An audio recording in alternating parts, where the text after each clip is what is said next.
आ सकता है सीआर, लेकिन सीआर के ज्यादातर थ्योरेटिकल पार्ट आते हैं, छोटे मोटे सीआर आते हैं, और कोई खास सीआर है भी नहीं प्रैक्टिस के लिए। एक दो टॉपिक्स ही हैं, वो मैं आपको बता दूंगा कि क्या है और किस तरीके से उसको ना टैकल करना है। क्लियर है?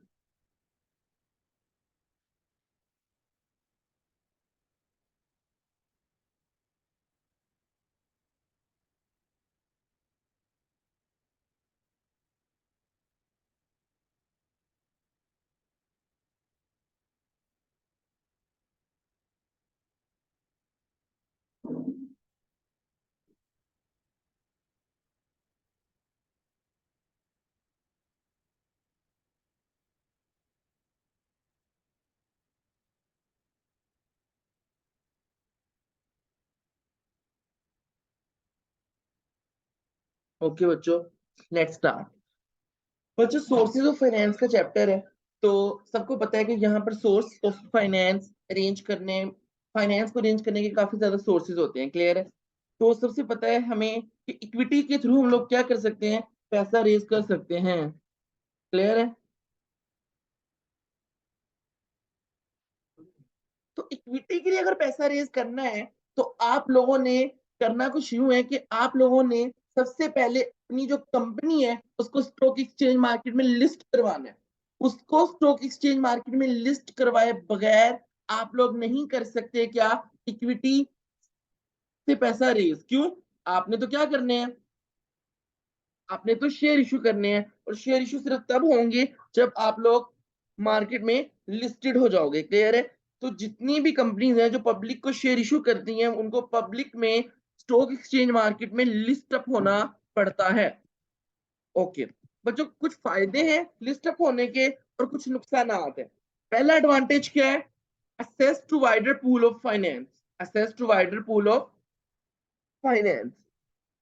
बच्चों, बहुत ज्यादा पैसा, अगर आप इक्विटी के थ्रू किसी और सोर्स से पैसा रेज करें तो इतना ज्यादा पैसा रेज नहीं कर सकते, क्योंकि यहाँ आप लोग जनरल पब्लिक को शेयर बेच सकते हैं, और जनरल पब्लिक तो कितनी ज्यादा है, तो जितना चाहे फुल डुल के आप पैसा रेज कर सकते हैं। Number two, better image. बच्चों, इमेज बेहतर हो जाती है। कैसे? कुछ कंपनीज जैसे इंटरलूप, मैं आपको अक्सर एग्जांपल देता हूँ, इंटरलूप का ना मतलब 5 से 6 साल पहले आईपीओ हुआ है।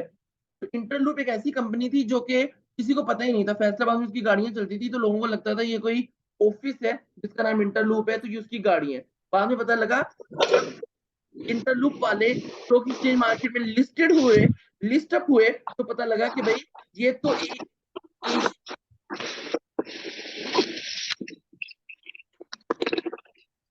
Mansoor,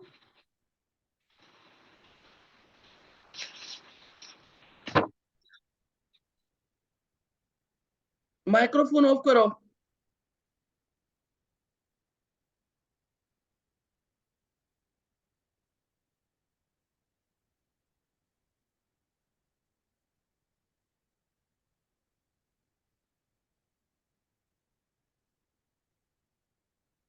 okay, image better better हो जाती है बच्चों, लोगों को पता ही नहीं था, लेकिन जब उन्होंने आईपीओ करवाया तो पता लगा कि दुनिया में, एशिया में होजरी में दूसरे नंबर पे सबसे बड़ी इंडस्ट्री है। क्या? इंटरलूप। नाइकी एडिडास के कॉन्ट्रैक्ट्स किसके पास है पाकिस्तान में? इंटरलूप वालों के पास। तो इस तरीके से पता लगता है। क्या?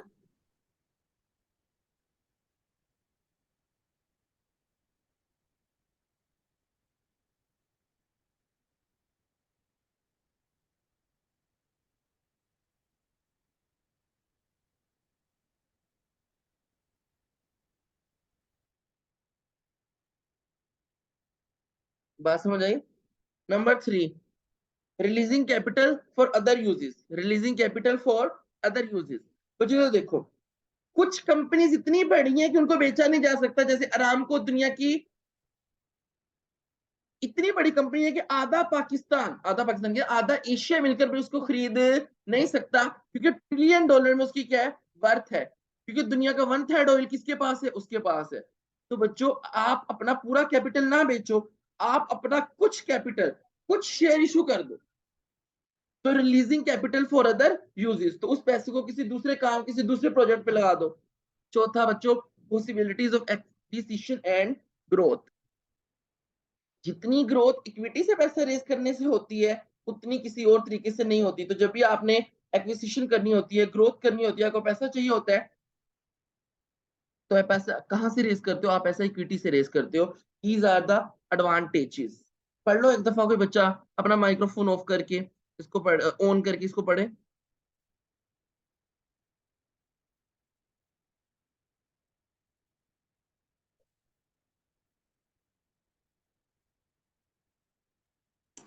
Stock market listing advantages: access to wider pool of finance, better image, releasing capital for other uses, possibilities of acquisition and growth. Disadvantages पर जो पहला, पब्लिक की स्क्रूटनी बढ़ जाती है। पहले आपको कोई जानता नहीं था, पहले आपको कोई भी नहीं जानता था, किसी को भी नहीं पता था, लेकिन अब लोग आपको जानते हैं। अब पब्लिक स्क्रूटनी करेगी कि कंपनी में क्या चल रहा है, बिकॉज अब आप पब्लिक लिस्टेड है, कंपनी ने आपके शेयर खरीदे हुए हैं। अब आपको अपने जितने भी अफेयर्स हैं उनको ट्रांसपेरेंट करना पड़ेगा, ताकि पूरी दुनिया, पूरी पब्लिक उसको देख सके। पॉसिबिलिटी ऑफ डाइल्यूजन और control, possibility of dilution of control. जब इक्विटी से हम लोग शेयर इशू करते हैं आईपीओ पे में, पब्लिक लिस्टेड कंपनी लिस्ट हो जाती है, तो बच्चों शेयर इशू करते हैं, तो बच्चों इससे हमारा कंट्रोल डाइल्यूट हो जाता है, क्योंकि फिर वो जो माशाल्लाह से जिनके पास हमारे शेयर्स हैं, वो भी कंपनी के क्या बन जाते हैं? हिस्सेदार बन जाते हैं, ओनर बन जाते हैं। वो जो कॉस्ट बढ़ जाती है, क्या बढ़ जाती है? कॉस्ट। पहले आप प्राइवेट लिस्टेड कंपनीज थी, आपके लिए ऑडिट जरूरी नहीं था, आपके लिए अपनी फाइनेंशियल स्टेटमेंट्स को पब्लिश करना जरूरी नहीं था।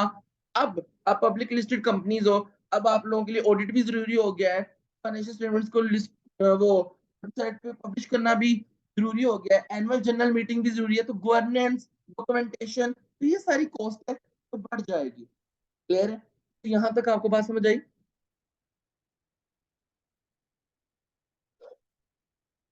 आपको बात समझ आई कि स्टॉक एक्सचेंज मार्केट में लिस्ट अप होने के क्या-क्या फायदे हैं और क्या-क्या नुकसानात हैं? फौरन आंसर दिया करो, फिर आगे चलना होता है।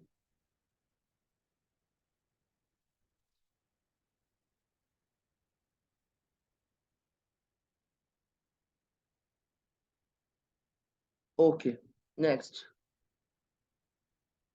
Types of equity finance. बच्चों इक्विटी में पैसा कहाँ से आ सकता है? बच्चों ये कुछ मेथड्स हैं। सबसे पहले क्या है? Retained earning. सबसे पहले क्या है? Retained earning. बच्चों वो पैसा जो आपने अपने बिजनेस से कमाया और साइड पे रखा हुआ है, that is the retained earning.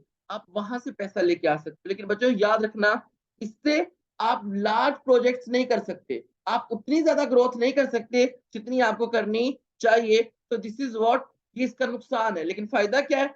आपको कहीं जाना नहीं पड़ता, रेडिली अवेलेबल आपके घर में पड़ा है पैसा, आप उसको इस्तेमाल करें। बट इससे ग्रोथ उतनी ज्यादा नहीं होती, इससे बड़े जो प्रोजेक्ट्स है उनको फाइनेंस है नहीं किया जा सकता, छोटा मोटा जो प्रोजेक्ट है हम उसको कर सकते हैं। दूसरा मेथड है बच्चों, शेयर इशू करना। क्या?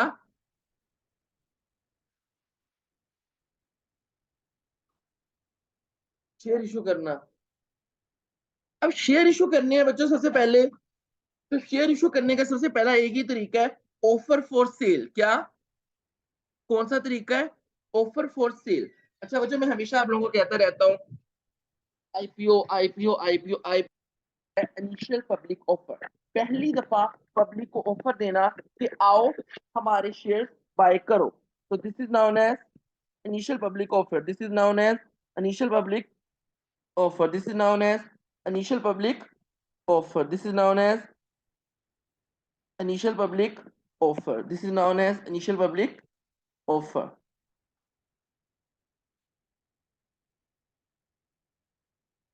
बात समझ आइए आप लोगों को? तो this is offer for cell.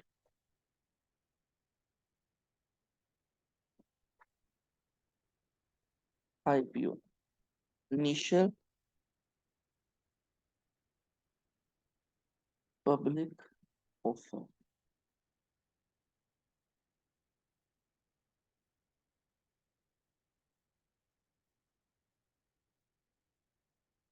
Clear है बच्चों? इसमें क्या होता है, सबसे पहले आप स्टॉक एक्सचेंज मार्केट में लिस्ट अप हुए, उसके बाद एक फाइनेंस हाउस को आपने कहा कि भाई हमारे शेयर की मार्केट वैल्यू निकाल के दो। तो ये जो भी हम पिछला चैप्टर पढ़ के आए हैं मार्केट वैल्यूएशन वाला, तो उसके थ्रू वो आपको शेयर की मार्केट वैल्यू निकाल के देगा कि कितने का जो आपका शेयर है ना वो मार्केट में ट्रेड होगा और कितने का आपका शेयर मार्केट में ट्रेड नहीं हो सकता। क्लियर है बच्चों?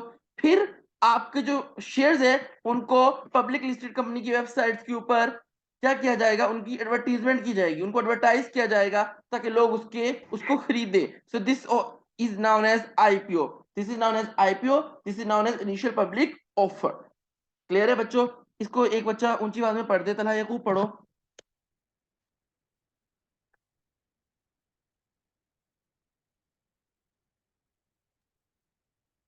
The situation in which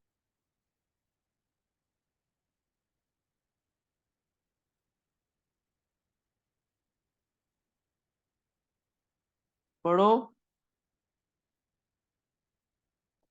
sir unmute look करके पढ़ी यार. A situation in which a company advertises new shares for sale to the public as a way of launching itself on the stock exchange. This method involves a corporation selling a new issue of share to an issuing house, and the issuing house will bear the risk of selling shares to other investors. समझ लग गई? Issuing house कौन सा होता है? ये जो मैंने भी आपको कहा था कि एक इशूइंग हाउस, एक फाइनेंस हाउस, एक फाइनेंस कंपनी। क्लियर है बच्चों? समझ लग गई? तो यहां पर आपकी स्टॉक एक्सचेंज मार्केट के अंदर आप लोगों ने शेयर इशू कर देने हैं। This is offer for sale. अब offer for sale at a fix price, क्या offer for sale at a fix price? मैं आपको बताता हूं कैसे। आपने एक प्राइस सेट की कि लेट्स सपोज हमारा एक शेयर है $20 पर शेयर। ये किसने आपको निकाल के दिया? ये आपको निकाल के दिया था मार्केट वैल्यूएशन के थ्रू फाइनेंस वालों ने, कि भाई आपकी प्राइस क्या है, $20 पर शेयर। ओके, लेट्स सपोज हमने 2 लाख डॉलर जो है ना वो रेस करने हैं, और $20 का एक शेयर है। तो जरा आप मुझे बताओ कि हमें कितने नंबर ऑफ शेयर्स जो हैं वो क्या करने पड़ेंगे? ये पार वैल्यू है उसकी। हमें कितने नंबर ऑफ शेयर्स इशू करने पड़ेंगे कि अगर हम लोग $2 लाख कमा सकें? 10,000 नहीं 1000 10,000 10,000 जो शेयर्स है ना वो हमें इशू करने पड़ेंगे। तो हम लोग क्या कर लेंगे, अपना जो रिक्वायर्ड फाइनेंस है ना उसको कमा सकते हैं। किसको? अगर हम लोग 10,000 शेयर्स इशू करेंगे। समझ लग गई? अब ये प्राइस, क्योंकि आप लोग पहली दफा पब्लिक को शेयर इशू कर सकते हैं, कर रहे हैं, तो आपने क्या करना है कि शेयर को इस प्राइस पर इशू करना है कि जो मार्केट से कम हो, तो शेयर होल्डर्स को अट्रैक्टिव लगेगी, क्योंकि आप पहली दफा मार्केट में आ रहे हैं, आप पहली दफा आईपीओ करवा रहे हैं। तो ये जो प्राइस है ये कंपनी अपने स्पॉन्सर्स, अपने ब्रोकर के साथ कंसल्टेशन करके डिसाइड करती है। यानी कि फाइनेंस वाले ब्रोकर कंसल्टेशन, ब्रोकर्स के साथ, उसके बाद क्या नाम लेते होते हैं, स्पॉन्सर्स के साथ कंसल्ट करते हैं, फिर इस प्राइस पे आते हैं कि भाई 20 का एक शेयर बेचना है।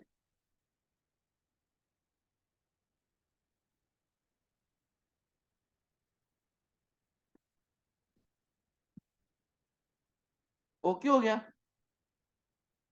नेक्स्ट,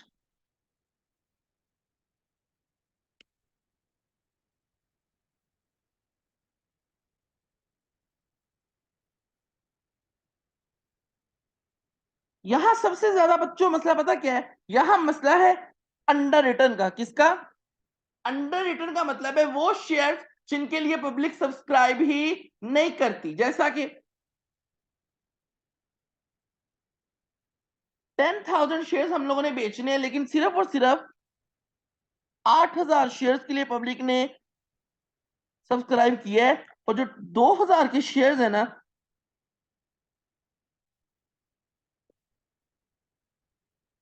वो आपके अनसब्सक्राइब्ड हैं, यानी कि इनके लिए कोई खरीद ही नहीं रहा इनके शेयर्स को, क्योंकि आपकी कंपनी नहीं है। तो अगर आप चाहते हैं कि सारे के सारे आपके शेयर बिके, तो आपको चाहिए कि एडवर्टीजमेंट अपने शेयर्स की इस तरीके से करें कि आपका कोई शेयर जो है वो अंडर रिटर्न ना रह जाए। मतलब आपका कोई शेयर ऐसा ना हो कि जो पब्लिक में बिक ही नहीं रहा, जो पब्लिक में बिक ही नहीं रहा। बात समझ आई? नेक्स्ट, अगर आप आगे चल जाते हैं थोड़ा सा, तो बच्चों फिर अब इनके लिए ये जो 2000 शेयर्स है इनका क्या करें? तो बच्चों ये जो फाइनेंस हाउस होता है वो आपको दो ऑफर देता है। एक देता है गारंटीड ऑफर, तो एक होता है बेस्ट एफर्ट। बेस्ट एफर्ट का मतलब है वो कहते हैं कि सर देखें, हम पूरी कोशिश करेंगे कि आपके 10,000 शेयर जो है ना वो मार्केट में बिक जाए, ताकि जो आपने $2 लाख इकट्ठे करने थे वो आपको आ जाए। गारंटीड में वो कहते हैं सर हम आपको गारंटी देते हैं कि सारे के सारे शेयर बिक जाएंगे। भाई तुम गारंटी कैसे दे सकते हो अगर ना बिके? बच्चों अगर नहीं बिकते तो वो जितने भी शेयर्स हैं वो जो हाउस होता है फाइनेंस हाउस, क्लियर है, इशुइंग कंपनी, वो खुद ही एक्वायर कर लेती है। तो फीस इसमें वो क्या करते हैं, ज्यादा चार्ज करते हैं और इसमें कम चार्ज करते हैं। This is known as guaranteed and best effort. This is known as guaranteed and best effort. तो बच्चों ये पूरा जो है ना यहाँ तक पेज हो गया है। किसी बच्चे को यहाँ तक कोई मसला है तो मुझे बताया, फिर मैंने आगे जाना है। बेस्ट एफर्ट में जो शेयर्स होते हैं वो फाइनेंस हाउस वाले एक्वायर कर लेते हैं, मैं राइट? हाँ गारंटीड में granted, okay okay okay. Talha Yakub, Asfan, Hasan Mumtaz, दूसरा हसन, आप लोगों को समझ आ रही है?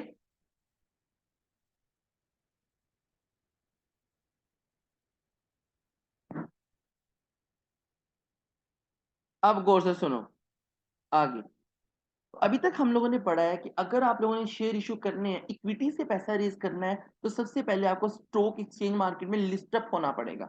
अगर आप लिस्ट अप होंगे तो आपकी इमेज बेटर होगी, वाइडर पूल ऑफ फाइनेंस मिलेगा। लेकिन नुकसानात ये हैं कि पब्लिक स्क्रूटनी बढ़ जाएगी और आपकी डॉक्यूमेंटेशन, ऑडिट एंड स्टेटमेंट्स को पब्लिश करना, तो चीजें जो है ना, गवर्नेंस के रूल्स अब आपके ऊपर अप्लाई होंगे तो आपकी कॉस्ट भी बढ़ जाएगी। लेकिन पैसा आप जितना चाहो रेज कर सकते हो। अब पैसा रेज करना है तो सबसे पहले इनिशियल पब्लिक ऑफर, इसको बोलते हैं IPO, offer to public, clear है, ऑफर फॉर सेल, ये डिफरेंट नाम है इसके, क्लियर है। अब जब आप ऑफर फॉर पब्लिक करते हैं तो आप पहली दफा पब्लिक ऑफर करते हैं कि आओ हमारे शेयर के लिए सब्सक्राइब करो। तो जब पब्लिक आएगी तो पब्लिक अट्रैक्ट होगी आपके एडवर्टीजमेंट से जो आपने करनी है, क्लियर है। और कितने का शेयर बेचना है ये प्राइस आपको एक फाइनेंस टीम जिसको आप हायर करोगे, मैंने आपको अक्सर बताया कि इंटरलूप का जब आईपीओ हुआ था तो वो दुबई की कोई छोटी सी कंसल्टेंसी फर्म टाइप थी, तो उन्होंने 25 करोड़ रुपया लिया था और उसके जो शेयर्स है ना उसकी मार्केट वैल्यू को कैलकुलेट किया था उन्होंने। बात समझ आई? और मार्केट वैल्यू को कैसे कैलकुलेट करते हैं, हम पिछला जो dividend valuation model, earning yield model, net asset value model, तो हम वहां पे सारा कुछ पढ़ के आए हैं, क्लियर है। एक है कि आपने ऑफर करनी है फिक्स प्राइस पे कि भाई ये प्राइस है, जिसने आना है उसको $20 का ही क्या मिलेगा, शेयर मिलेगा। ओके, समझ लगी? दूसरी क्या है, मसला क्या है, मसला ये है कि क्या सारे के सारे शेयर्स के लिए लोग सब्सक्राइब कर रहे हैं? अगर कुछ शेयर्स आपके अंडर रिटर्न रह गए तो जितना पैसा आपको चाहिए था आप उतना पैसा रेज नहीं कर पाओगे, तो आप क्या करते हो कि जो फाइनेंस टीम है ना उनको कहते हो कि भाई हमें गारंटी दो। जब वो हमें गारंटी देंगे तो बाकी शेयर्स जो बच जाएंगे वो खुद ही खरीद लेंगे, तो हमें उनको ज्यादा पे करना पड़ेगा, फीस उनकी ज्यादा होती है। लेकिन जब वो बेस्ट एफर्ट सर्विस आपको देंगे तो बच्चों, अब बेस्ट एफर्ट सर्विस वो हमें दे रहे हैं, तो ऐसी सिचुएशन में अगर जो अंडर रिटर्न रह जाएंगे वो फिर कंपनी की का लॉस हो जाएगा, कंपनी के पास उतना पैसा नहीं आएगा, बट वो कोशिश करेंगे लेकिन वो गारंटी नहीं दे रहे। Next, offer for tender. अब ये टेंडर क्या है, एक मिनिमम प्राइस शुरू हो जाती है। जैसा कि मैं आपको बताता हूँ बच्चों टेंडर क्या है। अभी ना हमारा एक घर है, वो ना है फैमिली मेंबर्स के, हम लोग चाहते हैं कि वो घर जो है ना वो बेचे ना, वो खुद ही रख ले, क्लियर है। अब जब हम चाहते हैं कि वो घर खुद ही रख लेना, तो किसी ने पूछा कि भाई वैल्यू लगवानी है, हम तो बाहर ही बेचेंगे, हम क्यों आप लोगों को बेचें, ये वो जो फैमिली में थोड़ा बहुत कॉन्फ्लिक्ट चल रहा है। हमने कहा कि नहीं, घर हम नहीं रखना है, या घर जिसने भी रखना हो, हम ना घर को बेचेंगे किस पे, टेंडर पे। हम घर को बेचेंगे किस पे, टेंडर पे। टेंडर पे कैसे, में टेंडर होता है, हम न्यूज़पेपर में ऐड देते हैं कि भाई ये हमारी मिनिमम प्राइस है, इसके ऊपर आप हमें बोलियां लगाओ। क्या लगाओ, बोलियां लगाना शुरू करो। हमने कहा कि घर की भी बोली लगेगी, एक मिनिमम प्राइस से शुरू होंगे, जिसने रखना है वो हायर से हायर, बेशक कोई 50 लाख 30 लाख 40 लाख ऊपर दे दे, लेकिन घर जो ज्यादा लगाएगा वो अपने पास ज्यादा अरसे के लिए घर क्या कर लेगा, रख लेगा। क्लियर है। हमने कहा ठीक है, हमें चाहिए 2 लाख रुपया, मैंने 20,000 जो शेयर है ना वो इशू करने, और मिनिमम प्राइस हम लोगों ने डिसाइड की है 5। क्लियर है। हमें पता लगा कि जो 5,000 लोग है ना, 5,000 लोग शेयर होल्डर्स, उन्होंने किसके लिए, किस प्राइस के लिए सब्सक्राइब किया है, 5 के लिए। जो 3,000 लोग है ना, उन्होंने लेट्स सपोज $60 पे बोली लगाई है। जो 4,000 लोग है ना, उन्होंने $10 पे बोली लगाई है। किस पे बोली लगाई है, $10 पे बोली लगाई है। आपको बात समझ आई। उसके बाद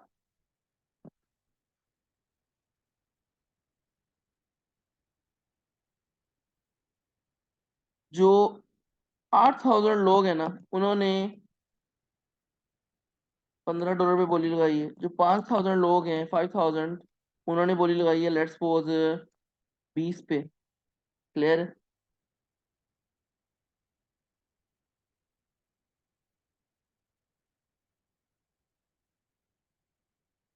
अब बस मुझे यहां तक बताओ कि आपको टेंडर का कॉन्सेप्ट समझ आया।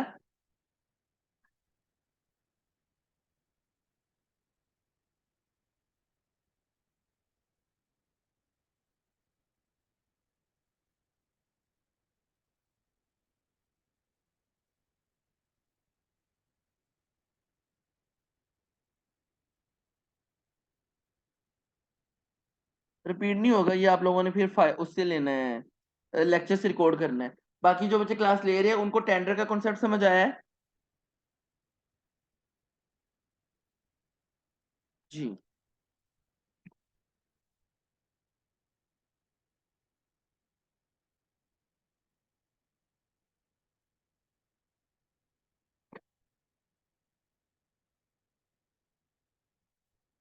असल में जी, टेंडर में आप लोगों को इनवाइट करते हैं कि लोग बिडिंग करें।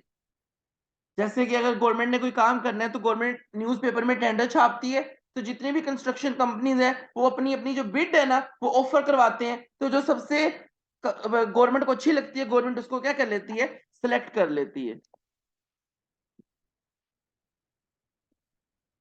बकवास बंद करो, शेयर्स पड़ रहे हैं और इसको सब्जी मंडी की बोली नजर आ गई। ये जो तरबूज लेने जाता है ना वहां पे, पता है सब, जाहिल। सब्जी मंडी की बोली वही, गरीब पोअर्टी अवाम। अच्छी बोलियां तो कभी लगी हो तो इसको पता हो। सर आपकी सोच है कितना कितना लोग कमाते हैं सब्जी मंडी में। तो बेटा जितना मर्जी कमाए, लेकिन तुम तो वहां पे जो करने जाते हो हमें पता ही है। यस सर, मैं तो वहां पे धड़ी लेने ही जाता हूँ। हाँ बस फिर चुप कर जाओ।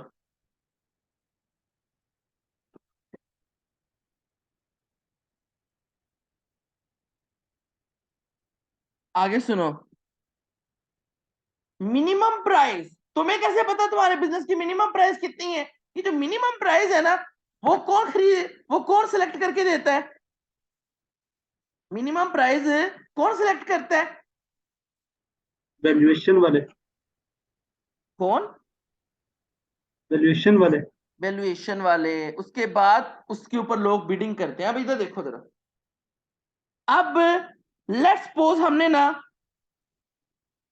16,000 जो शेयर है ना, 20,000 जो शेयर है ना वो इशू करने हैं। कितने शेयर इशू करने हैं, 20,000 शेयर इशू करने हैं। ओके, तो जो प्राइस क्या होनी चाहिए, 25 पे 3,000 लोग खरीदने के लिए तैयार है, यहाँ 5 खरीदने के लिए तैयार है, 5 3 8, यहाँ 8 खरीदने के लिए तैयार है, कितने हो गए 16, और यहाँ 4। यहाँ पे जाके ना हमारे सारे के सारे शेयर्स पब्लिक में बिक जाएंगे, तो हम मैक्सिमम प्राइस कितनी रख सकते हैं? $10 इज द प्राइस जिसके ऊपर हम लोगों को शेयर बेचेंगे। इसको बोलते हैं स्ट्राइकिंग प्राइस। इसको क्या बोलते हैं? Striking price. स्ट्राइकिंग प्राइस वो प्राइस है जिसपे सारे शेयर्स बिक जाएं, जिसपे सारे शेयर्स बिक जाएं। तो इसमें अंडर राइटिंग का मसला ही नहीं होता, इसमें अंडर राइटिंग का मसला ही नहीं होता। आपको बात समझ आई? तो इस फिर हम sir different share different prices पे नहीं सेल कर सकते? नहीं, यही तो प्रॉब्लम है ना। अच्छा, अब देखो इससे होगा क्या। अब 3,000 लोग हैं, वो 25 रुपए पे, तो उनकी पार वैल्यू कितनी हो जाएगी? 25। बाकियों की पार वैल्यू कितनी हो जाएगी? 20। कुछ की 15, कुछ की 10।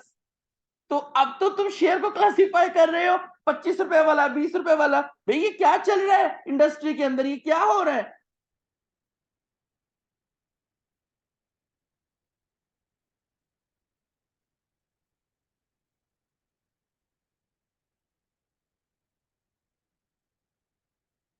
बात समझ आई आप लोगों को? सबसे पहले आपने एक मिनिमम प्राइस जो है ना वो डिसाइड करनी है। पब्लिक को इनवाइट करना है कि आप लोग बिडिंग करो किसके ऊपर? इस प्राइस के इक्वल या इस प्राइस से ऊपर लोग बिडिंग करते हैं। तो बच्चों फिर हम एक स्ट्राइकिंग प्राइस, वो प्राइस जिसपे हम सारे शेयर्स बेच सके, हम लोग वो प्राइस डिसाइड कर लेते हैं। और वो प्राइस क्या है? 10। अब जब 10 की प्राइस शेयर इशू करेंगे, 8,000 वालों को, 5,000 वालों को, 3,000 वालों को, कोई मसला भी नहीं होगा, कोई मसला भी नहीं होगा। बात समझ आई?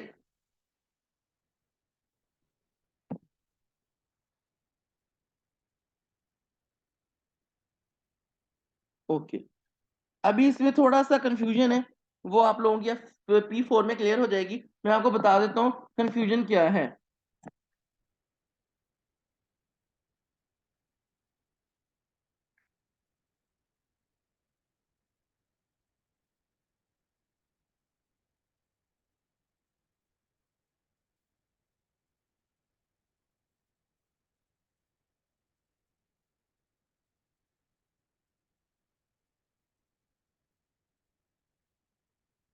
मसला क्या है? अब मसला सुनो इधर जरा। लेट्स सपोज मैंने ना 20,000 शेयर नहीं इशू करने थे, मैंने शेयर करने थे 10,000 शेयर। कितने शेयर?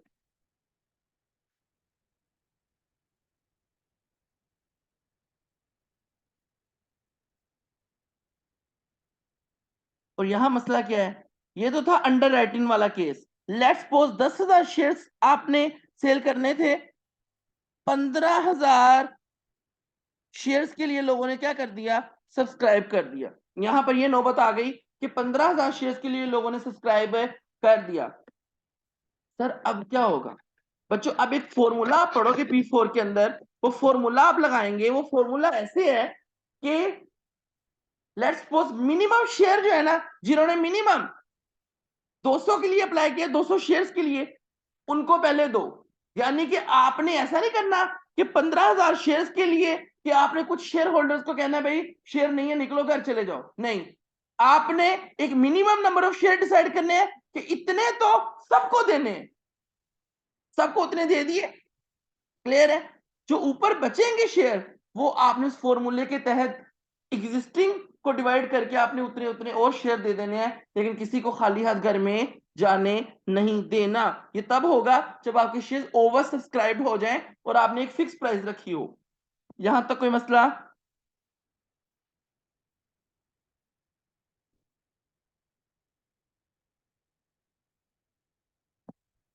ओके। यहां ऑफर फॉर टेंडर में भी यही मसला है। कैसा मसला सर? यहां पर भी वही फॉर्मूला लगता है सर, लेकिन यहां पर तो फॉर्मूला लगाने की जरूरत ही नहीं है। बेटा जरूरत है।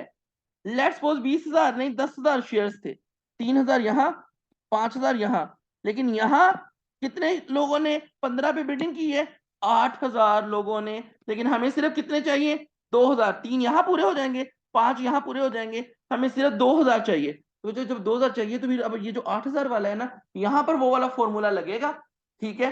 सबको घर नहीं भेजा जाएगा, लेकिन सबको, सबने जितने जितने शेयर मांगे उनको उतने नहीं मिलेंगे। एक मिनिमम हम लोग डिसाइड करेंगे जिससे हमारे जो 2,000 शेयर है वो भी बिक जाए और कोई हमारा शेयर होल्डर खाली हाथ घर ना जाए। तो दोनों में यहाँ आकर एक फॉर्मूला लगता है। तो बच्चों इसी के साथ हमारा शेयर को इशू करने का पहला मेथड ऑफर फॉर सेल खत्म हो गया है। किसी बंदे को मसला है तो आप मुझे बता सकते हैं।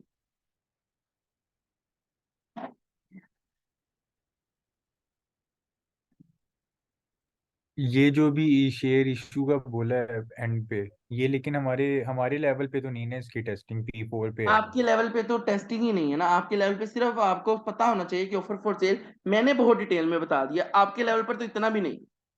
Okay okay, thank you. हाँ जी, फिर पार वैल्यू मेरी जान 15 सेट होगी, शाबाश। तो इसको स्ट्राइकिंग प्राइस बोलते हैं, स्ट्राइक प्राइस, जिसके ऊपर सारे शेयर आपके बिक जाएं। बच्चों ऑफर फॉर सेल खत्म हो गया हो तो आगे चले।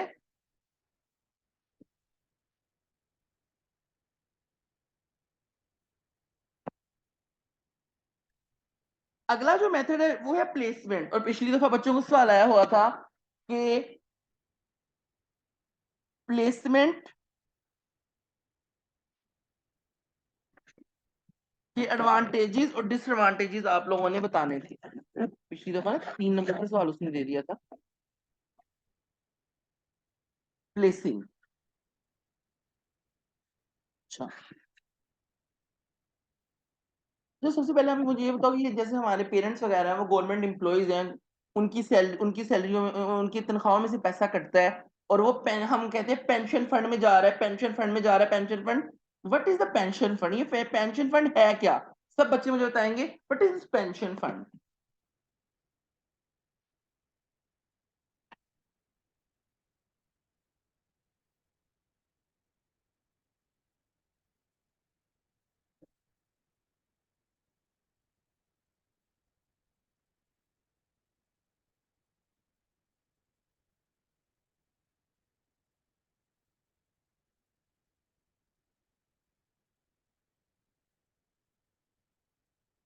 बताओ।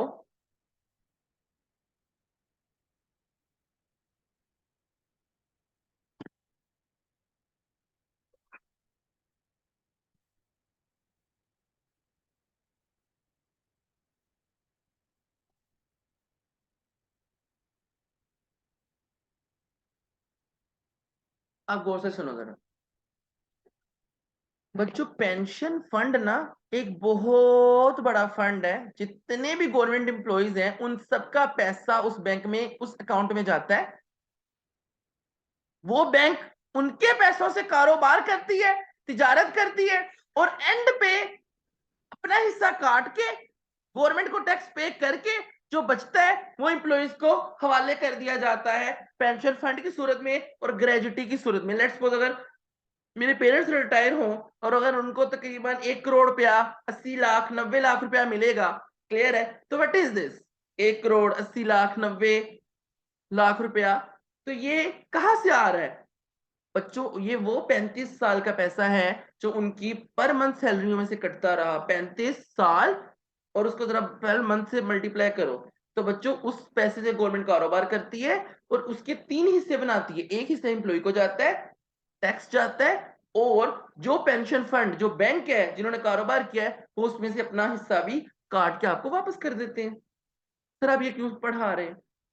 तो जो प्लेसमेंट में 100% शेयर्स आप पब्लिक को इशू नहीं करते, आप 75% मैक्सिमम 75% शेयर जो है ना वो पेंशन फंड वालों को, इंस्टीट्यूशनल इन्वेस्टर्स को, इंश्योरेंस कंपनीज को, उसके बाद फाइनेंस हाउसेस को, आप इनको शेयर इशू करते हैं। आप सिर्फ 25% शेयर जो है ना वो जनरल पब्लिक को देते हो।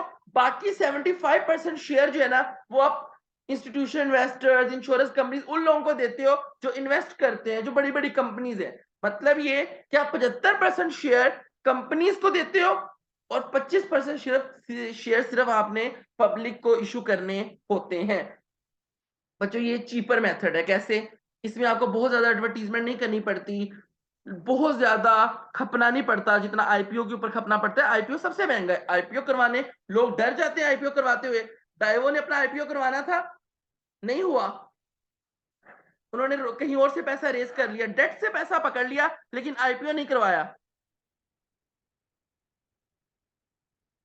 नहीं नहीं नहीं तलहा, आप ये जो आप पेंशन फंड की बात कर रहे हो ना, ये ग्रेजुटी एक होता है, ग्रेजुटी, क्लियर है? उसमें का ही पार्ट सारा आपको, अब यार आप मुझे बताओ, खुद अगर आप लेट्स सपोज महीने का 14,000 रुपया कटता है ना सैलरी में से, अगर आप इसको 12 से मल्टीप्लाई करो तो 14 × 12 कितना होता है? मैं आपको बताता हूँ अभी बच्चों, ये देखो 14,000 × 12, 1,68,000। अगर आप लोग बैंक में 1,68,000 रुपया आप 20 साल के लिए, मैं 35 की बात नहीं कर रहा, 20 साल के लिए एक इंश्योरेंस कंपनी को दें, तो वो आपको 1,68,000 की जगह 1,68,00,000 रुपया देगी, क्योंकि 1,000 के बदले में 1,00,000 मिलता है 20 साल के बाद। यहां तक बात समझ रहे हो? तो सर फिर इसमें हुकूमत को क्या फायदा है? वो ऐसा क्यों करती है? वही बैंकों को देती है। मेरी जान, गवर्नमेंट ने अपना टैक्स लेना होता है और इंप्लॉइज को रिटेन करना होता है।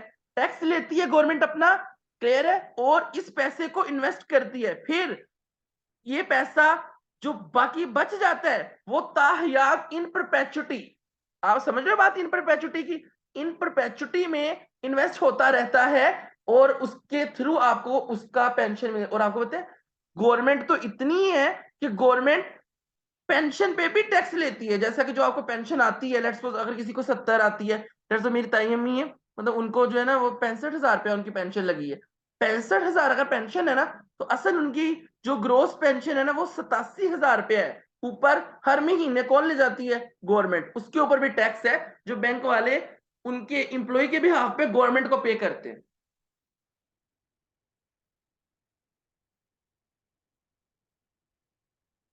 समझ लग गई? That is placement. बच्चों ये चीपर मेथड भी है और जल्दी क्विकर मेथड भी है, क्लियर है बच्चों? और इसमें बच्चों बहुत ज्यादा इंफॉर्मेशन आपको पब्लिक को देनी नहीं पड़ती, क्योंकि पब्लिक को सिर्फ आपने कितने शेयर देने हैं? 25,000।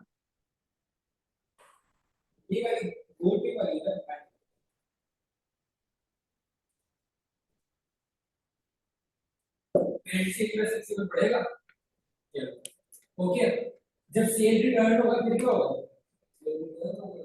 ये क्या चल रहा है? ये लिखलानी की आवाजें कहाँ से आ रही हैं? कौन है ये जिसने F7 के लेक्चर खोले हुए हैं? सर ये कोई टैलेंटेड बच्चा है जो 2-2 क्लासेस ले रहा है एक टाइम। सर जी मैं इधर आ गया था क्लास में, तो मैं सर अली गिलानी की क्लास में बैठ के क्लास ले रहा हूँ ऑनलाइन। जो फिटे है मुंह तुम्हारा। मुझे यकीन था ये टैलेंटेड बच्चा हमारा छोटा ही होगा।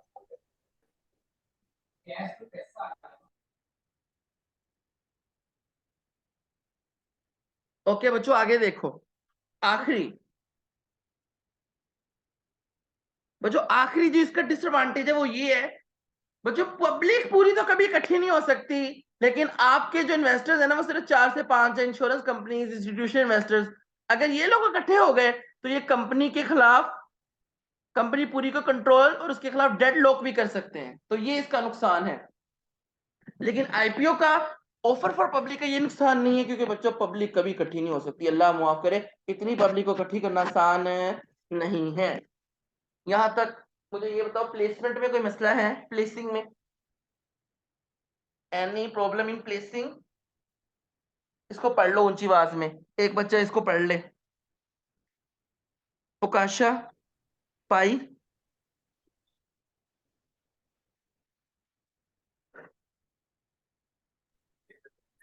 Placing. This is an arrangement whereby the shares are not all offered to the public, but instead the sponsoring market maker arranges for the most of the issue to be bought by a small number of investors. Usually institutional investors such as pension funds and insurance companies. When a company first comes to the market in UK, the maximum proportion of shares that can be placed is 75% to ensure some shares are available to wider public. Placing is much cheaper. Placing is a relatively quicker method. Placing involves less disclosure of information. Placing might give institutional shareholders the control of the company. yes. सारे institution investors अगर मिल गए तो company के खिलाफ एक, जिसे कहते हैं नहीं, वो लेके आ सकते हैं, इनकलाब, डेडलॉक। अच्छा बच्चों प्लेसमेंट में एक बार याद रखनी है, प्लेसमेंट में हम कभी भी 100% शेयर इंस्टीट्यूशनल इन्वेस्टर्स को नहीं दे सकते, हम सिर्फ मैक्सिमम 75 दे सकते हैं। 25 हर हाल में दोबारा जनरल पब्लिक के पास जाने ही चाहिए। क्लियर है? कोई मसला है इसमें? राइट इशू, अब ये राइट इशू जो है ये आप लोगों ने पढ़ा हुआ है पहले ही, इसके बारे में आप जानते हैं। तलहा याकूब, राइट इशू क्या होता है? प्लीज आप जरा मुझे बताना पसंद करेंगे। सर जो हम अपने कंपनी के शेयर होल्डर्स को शेयर इशू करते हैं क्यों? लेस मार्केट की लेस प्राइस पे, ताकि डिल्यूशन ऑफ कंट्रोल कम हो। एग्जिस्टिंग शेयर होल्डर्स को। यार ये माइक्रोफोन ऑफ करो। हसन माइक्रोफोन ऑफ कर अपना। बच्चों जिस तरीके से 7 वाले प्लाट के पास, ये जो हमारा 7 वाला प्लाट होता है उसके पास प्रीएम्प्टिव राइट होता है। प्रीएम्प्टिव राइट का मतलब है कि कबल अज वक्त किसी और को बेचने से पहले 7 वाले प्लॉट वाले का राइट है कि आप उससे पूछे कि भाई मैंने ये सेल करना है 7 वाली प्रॉपर्टी, तो क्या आप इसके लिए इसको बाय करना चाहेंगे? जैसे अभी मैंने जो प्लॉट बाय किया है, वो चाहते थे कि मैं उनको प्लॉट बाय करूं क्योंकि उन्होंने 10 मरले का घर बनाना था। मैंने कहा भाई मैंने तो बेचना ही नहीं है। क्लियर है? तो उन्होंने कहा कि फिर आप हमसे बाय कर लें क्योंकि हमने बेचना है। तो मेरे भी साथ लग रहा था, तो मैंने कहा ठीक है, मैंने उसका उनका 5 मरले खरीद दिया और मुझे वो सस्ता भी उन्होंने दिया क्योंकि उन्होंने जाना था, उनकी मजबूरी थी। क्लियर है? मेरी कोई मजबूरी नहीं थी। ओके, मैंने उनकी मजबूरी का नाजायज फायदा उठा लिया।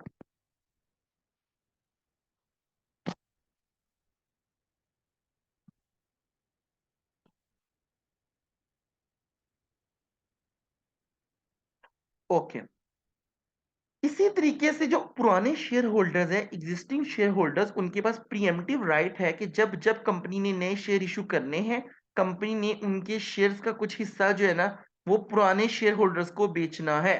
जैसा कि सर कितने शेयर इशू करने हैं ये कंपनी बताएगी। लेट्स सपोज कंपनी कहेगी, कंपनी कहती है 2 आउट ऑफ 5, हर बंदे के पास जिसके पास 5 शेयर्स हैं उसको 2 नए शेयर दे दो। तो जो उकाशा है ना उसके पास कंपनी के 500 शेयर्स हैं।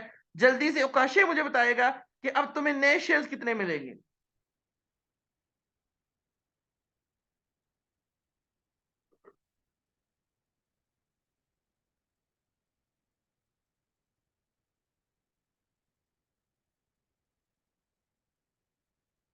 जल्दी से बताओ।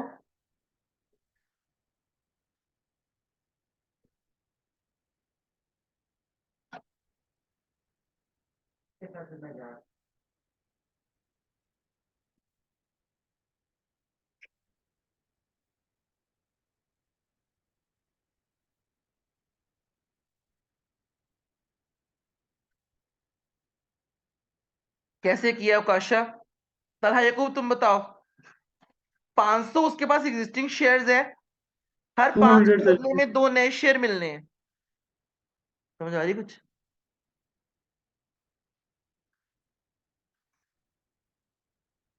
ये 333 वाला कौन है? ये सैमसंग गैलेक्सी S10 कौन है? मैंने उसको वरना अभी रिमूव कर देना है, मुझे जल्दी से बताए। Galaxy, Samsung Galaxy S।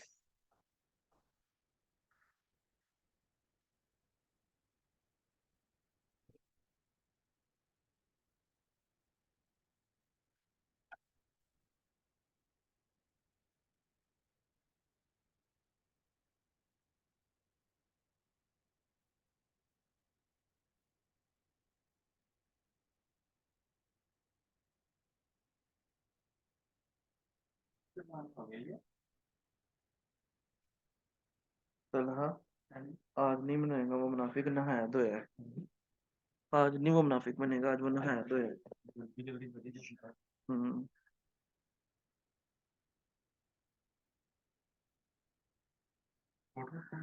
Okay, तो अब आपको बात समझ आ गई कि नहीं? बात समझ आई?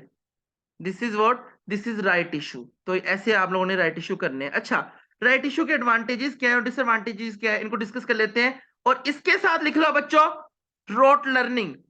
ये सवाल रोट लर्निंग के लिए आ सकते हैं। वैसे मैं रोट लर्निंग के जितने भी है ना आज वो उसका वो पीडीएफ सेंड कर दूंगा कि कौन कौन से आने हैं, तो आप उनको रट्टा मार लो, लेकिन ये आ सकता है, इसको आप लोगों ने लिख के देखना है एक दफा।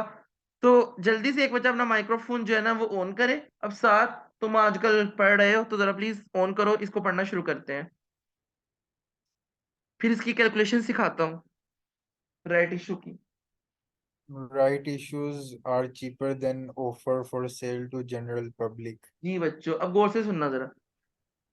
ऑफर फॉर सेल से प्लेसिंग भी चीपर है, और ऑफर फॉर सेल से राइट इशू भी क्या है, चीपर है।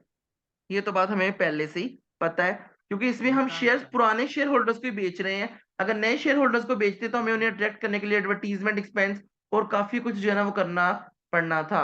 आगे, A right issue secures the discount on market price for existing shareholders who may either keep the shares or sell them if they want. जी वो जो राइट इशू है ना वो हम लोग करते हैं डिस्काउंट पे। अब गौर से सुनना, राइट इशू किस पे होता है, डिस्काउंट पे। क्यों? क्योंकि अब मैं आपको बताता हूं, हम 4 कंपनी के शेयर होल्डर्स हैं। हमारे पहले शेयर की प्राइस तो थी 5, कंपनी ने कहा कि करंट मार्केट वैल्यू है 5, लेकिन मैं आपको 20% डिस्काउंट पे शेयर दे रही हूँ। हाय अल्लाह, मैंने कहा भाई मेरे पास तो प्रीएम्प्टिव राइट है। मैंने कहा ठीक है जल्दी दो।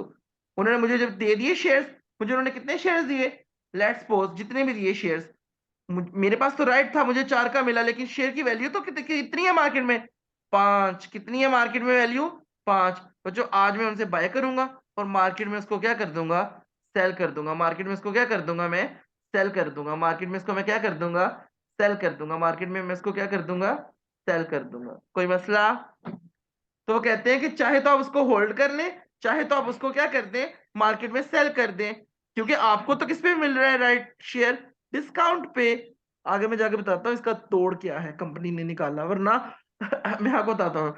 अच्छा, कंपनी को क्या तकलीफ थी कि कंपनी नए शेयर्स को इशू बाहर नहीं कर रही, कंपनी आपको एग्जिस्टिंग वालों को राइट दे रही है, क्योंकि कंपनी अपने वोटिंग राइट ज्यादा नहीं करना चाह रही थी, कंपनी अपनी कंट्रोल को ज्यादा डाइल्यूट नहीं करना चाह रही थी। इसीलिए कंपनी ने सोचा कि पुराने शेयर होल्डर्स को ही ज्यादा क्या दे दिया जाए, शेयर्स दे दिए जाए। तो जब आप लोग ही डिस्काउंट पे खरीद के दूसरी मार्केट में जाके बेचना शुरू कर देंगे, तो इट मींस कि ये फिर आप लोगों के लिए बेनिफिशियल है। कैसे कंपनी इसको रोकेगी वो मैं आगे आपको कैलकुलेशन में सिखाऊंगा। अभी फिलहाल क्या है, आपको कितने का मिला, 5 का। आपको कितने का मिला शेयर, 5 का। कितने का शेयर मिला, 5 का। 5 की मार्केट वैल्यू थी, जिस अकाउंट पे आपको 4 का मिला, आप चाहो तो उसे होल्ड कर लो, चाहो तो मार्केट में बेच दो, कि इसका फायदा है। आगे नेक्स्ट, अगला पढ़ो बच्चों।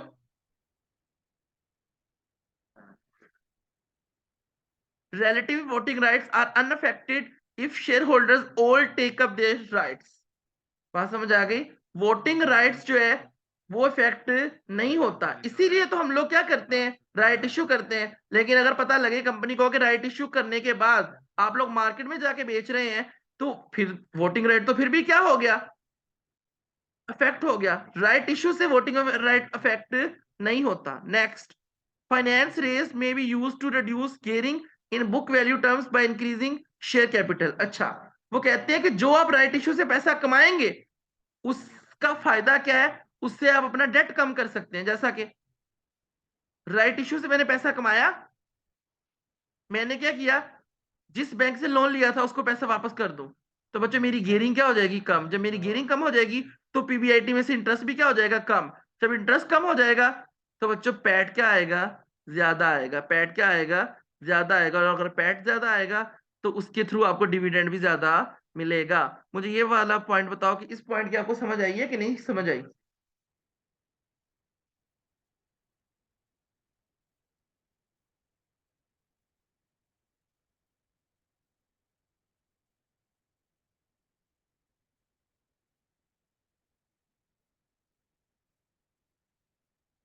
पहले पढ़ ली है उसने।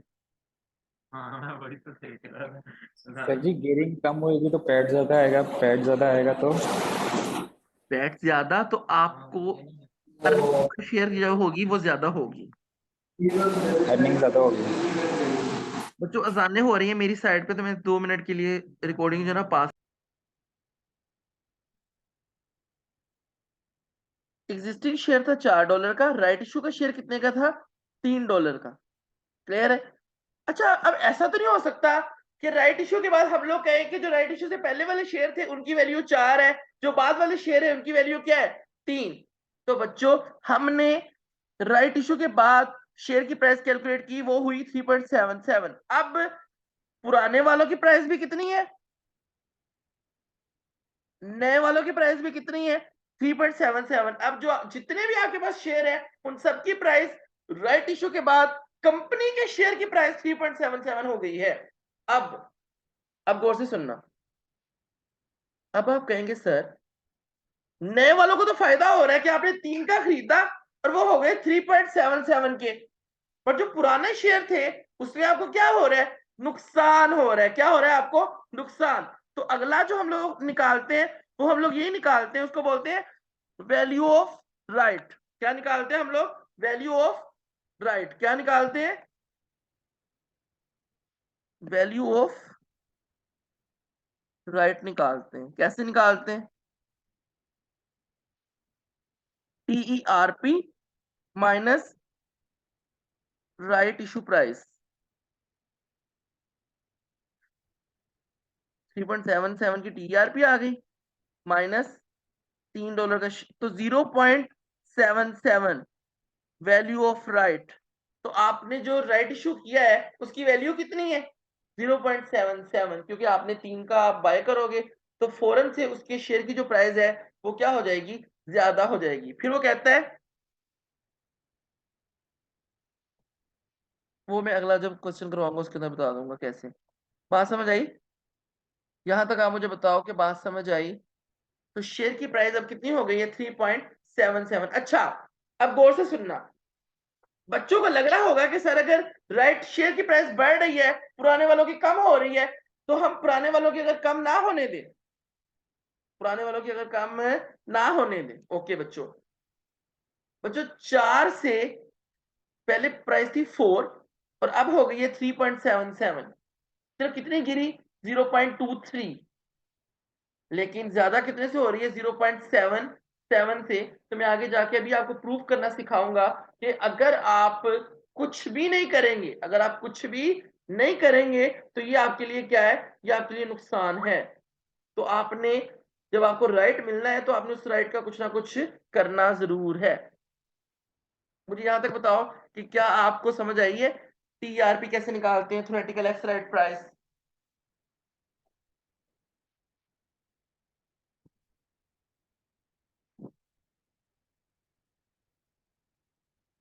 आगे चलते हैं, एक सवाल करवाता हूँ, एक सवाल उसके बाद आपने खुद करना है।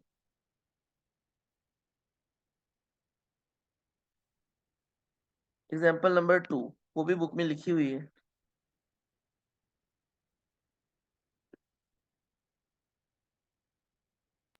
Sir existing number of share है 4 लाख के।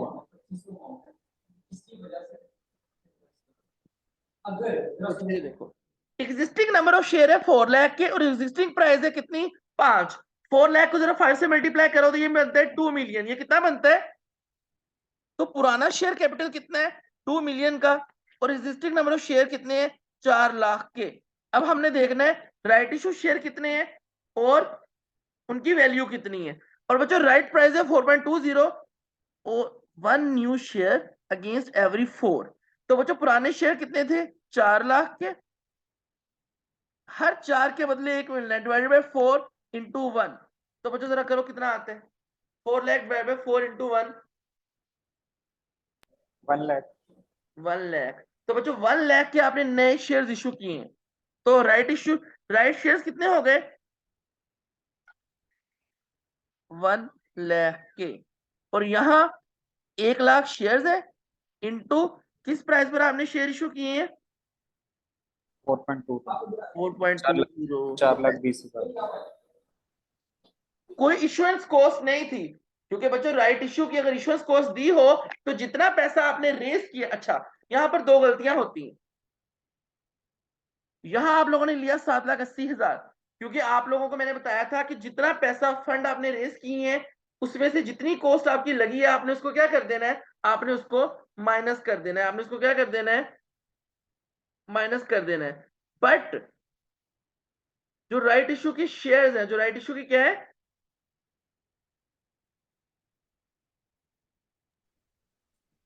शेयर्स है, जब वो निकालने हैं तो बच्चों आपने ऊपर 8 lakh. Hello sir, Ali Gilani here.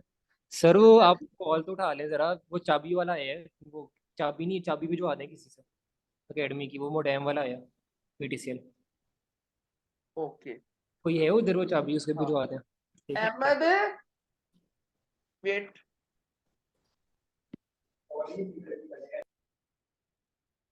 Ahmad,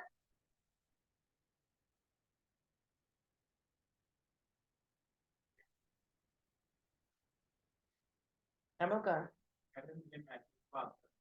उसको कहो कि वो पीटीसीएल वाला है उधर एकेडमी में।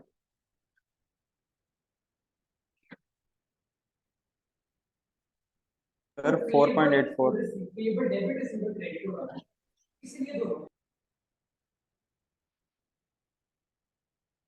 जी बच्चों 4.84। आप लोगों ने इश्यू कितने का किया था? वैल्यू ऑफ राइट 4.84 माइनस आपने इश्यू किया था कितने का? 4.20 का। तो ये कितना आ गया? 0.64। तो बच्चों 0.64। अब आगे देखो जरा, वैल्यू ऑफ राइट पर एग्जिस्टिंग शेयर। अब यहां वो निकलवाते हैं वैल्यू ऑफ राइट पर एग्जिस्टिंग शेयर। तो बच्चों 0.64 डिवाइडेड बाय पुराने कितने शेयर्स थे? 4। तो ये कितना आ गया? 0.16। एक शेयर के बदले में 0.16 का क्या हुआ है? फायदा हुआ है। 0.16 का क्या हुआ है? फायदा हुआ है। बात समझ आ गई आप लोगों को? पर एग्जिस्टिंग शेयर।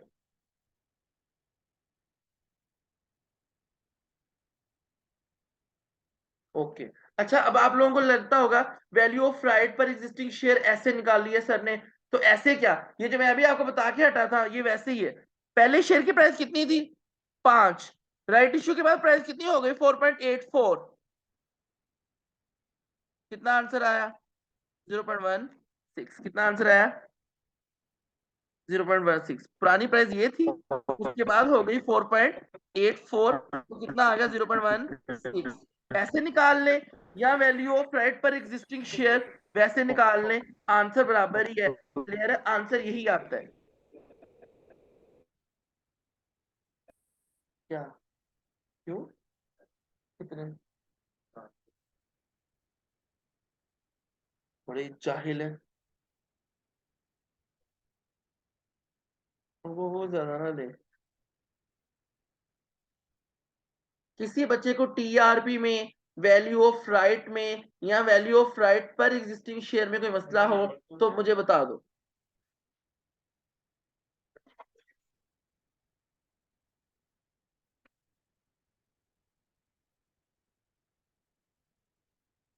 ओके, मैं क्वेश्चन भेज रहा हूँ, वो क्वेश्चन सोल्व करो अभी और इसी टाइम।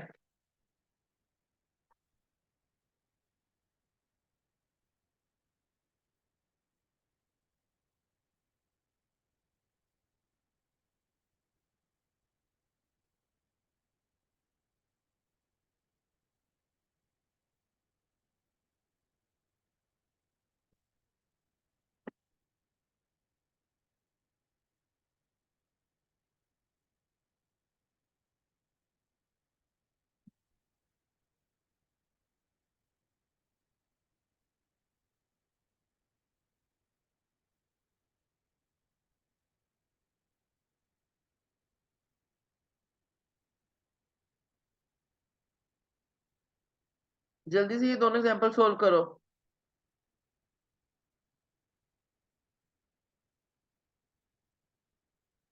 सर जी कौन सी वाली एग्जांपल था? मैंने आपको सेंड कर दी है ग्रुप बट में।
सर जी बस TERP कैलकुलेट करनी है ना इसमें। जी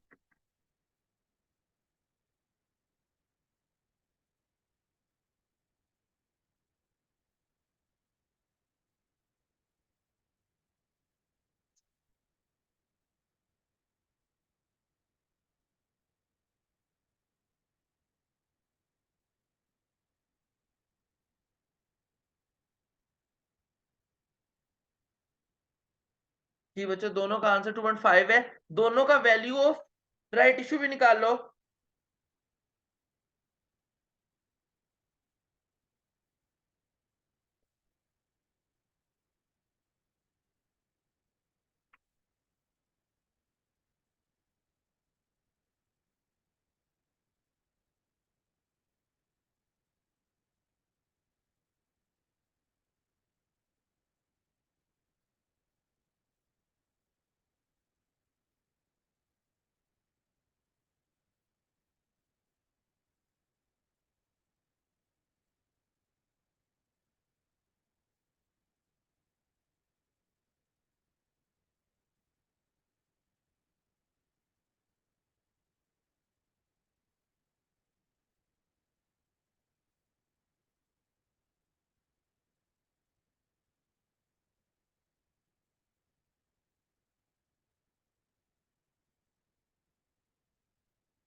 ओके बच्चों, आगे देखो। अक्सर ना कभी बच्चों को समझ नहीं आता कि सर ये हो क्या रहा है। तो लेट्स सपोज ये ना आपकी करंट मार्केट वैल्यू, ये आपकी क्या है? Current market value. फिर आप लोगों ने ये इतना जो है ना, ये आप लोगों ने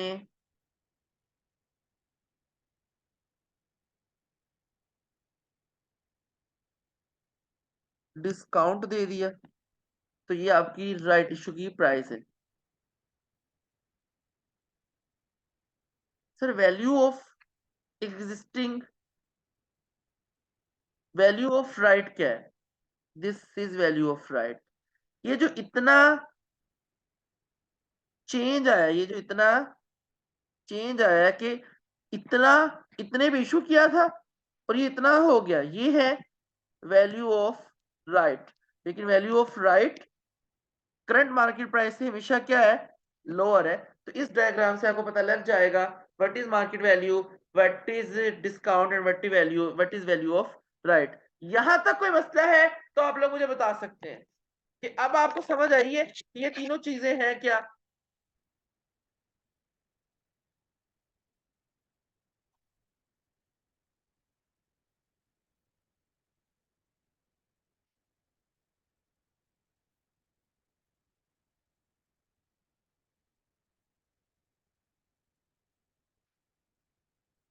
ओके, तलहा यको तुम्हें तो कोई मसला नहीं इसमें?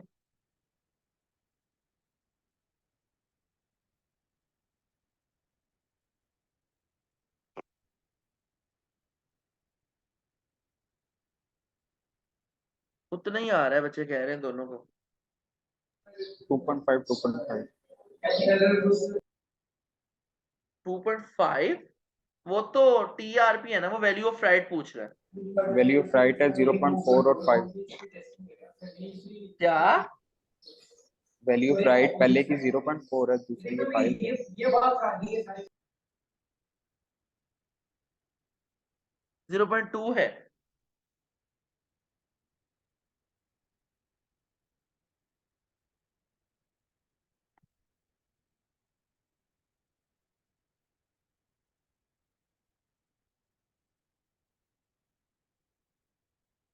बच्चों लेकिन वैल्यू ऑफ राइट तो 0.4 ही है, वो सही कह रहा है,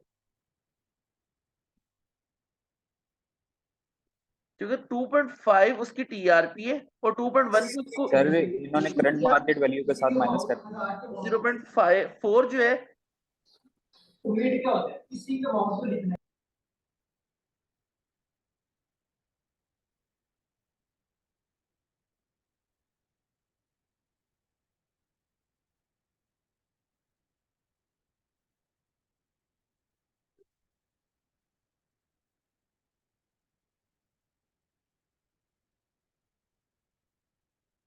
0.4 को फिर आप लोगों ने एग्जिस्टिंग शेयर से डिवाइड करना है तो फिर आ जाएगी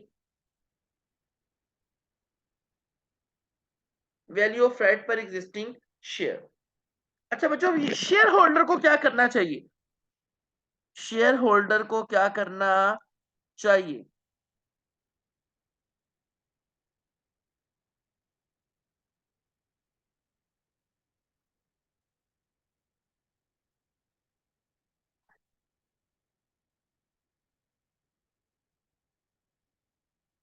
कौन सा क्वेश्चन करवा दूं? ये 2 क्वेश्चन करवाए नहीं है, और कौन सा क्वेश्चन?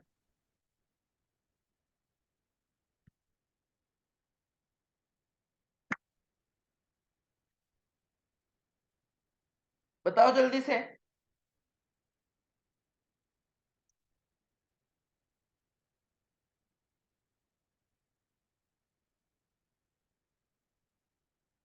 वो तो फिर बेटा कभी भी नहीं ठीक आना, चाहे जितना मर्जी हो जाओ। 2 एग्जांपल्स मैंने यहाँ पर करवाई हैं, फिर आंसर ठीक नहीं आ रहा तो बंदा क्या करे यहाँ पे?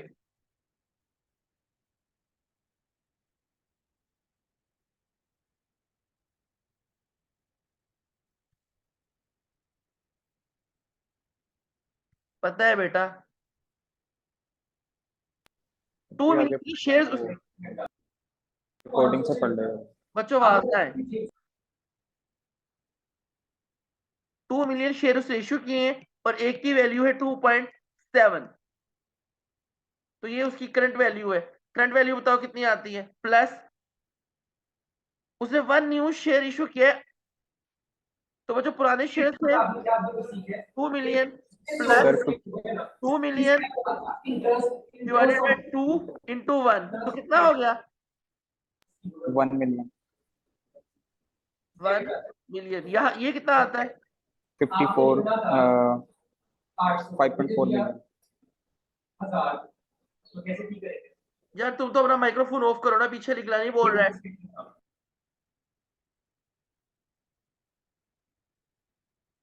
5 400 000 प्लस, अब इतने राइट इशू किए हैं और एक की प्राइस कितनी है?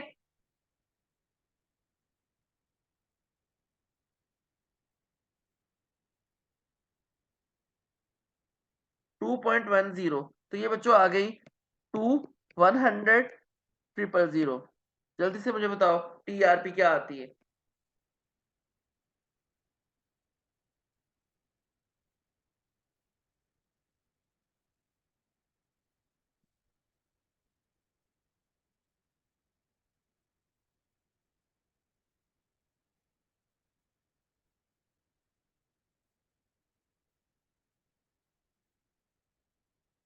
अब कुछ समझ आया कि नहीं आया तुम्हें? अब्दुल्ला, अपनी गलती को आइडेंटिफाई करो, आगे चलते हैं। शेयर होल्डर को क्या करना चाहिए?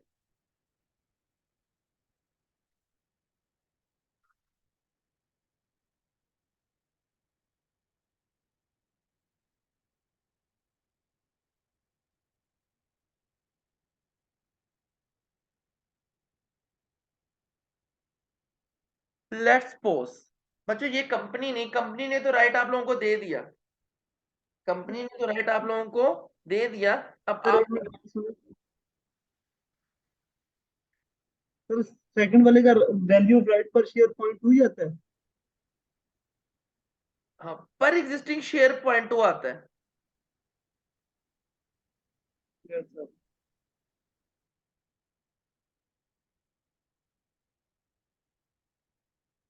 शेयर होल्डर को क्या करना चाहिए बच्चों? ये ऊपर वाली एग्जांपल्स के थ्रू हम लोग चल रहे हैं। ये जो एग्जांपल थी, ये वाली, शेयर होल्डर के पास था राइट, करंटली उसकी वैल्यू कितनी है?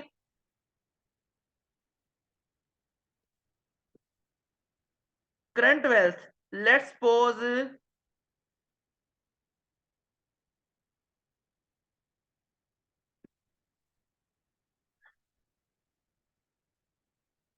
असफंद के पास इसी कंपनी के 1000 शेयर्स हैं।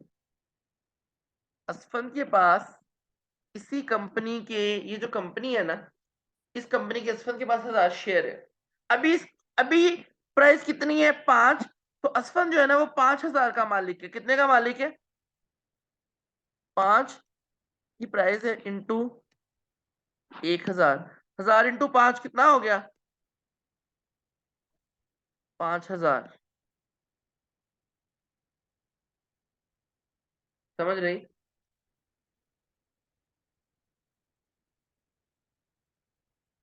नंबर 2,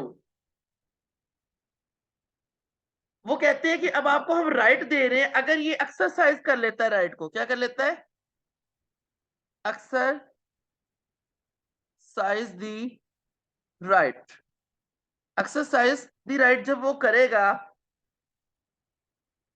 तो बच्चों राइट इश्यू की प्राइस है फॉर्मेट, हर 4 के बदले इसको कितना शेयर मिलेगा? 1 शेयर मिलेगा।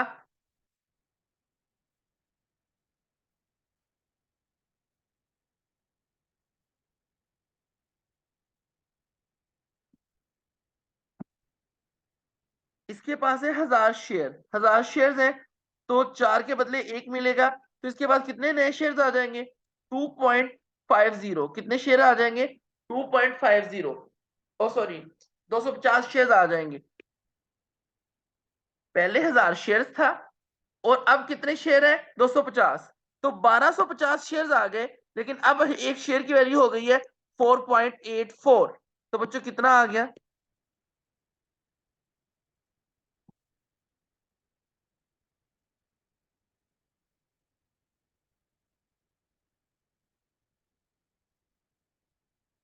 जल्दी बताओ। 6050। 6050। लेकिन बच्चों आपने ये जब राइट खरीदे थे, जब ये राइट आप लोगों ने खरीदा था, क्लियर है? तो बच्चों आप लोगों ने कुछ पैसे भी तो दिए थे ना, कि ये राइट आप लोगों को वैसे ही मिल गया था। तो बच्चों जब ये आप लोगों ने राइट खरीदा था तो आप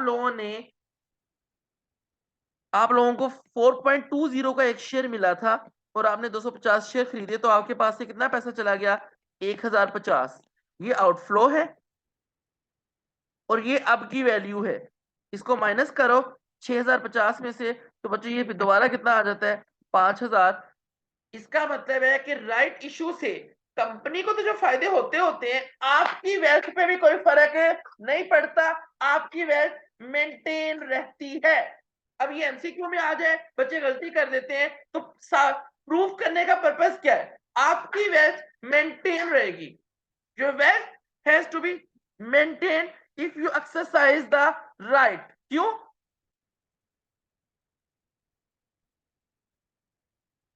आपको पैसा पे करना पड़ा शेयर खरीद सर, लेकिन फायदा क्या है? फायदा ये है बच्चों कि अब आप ज्यादा शेयर होल्डर्स के मालिक बन गए हैं, लेकिन वेल्थ में आपकी में कोई फर्क नहीं आया, क्योंकि शेयर बाय करने के लिए आपको कुछ पैसे देने भी पड़े और ज्यादा शेयर्स हो गए और उनकी वैल्यू क्या हो गई? 4.84।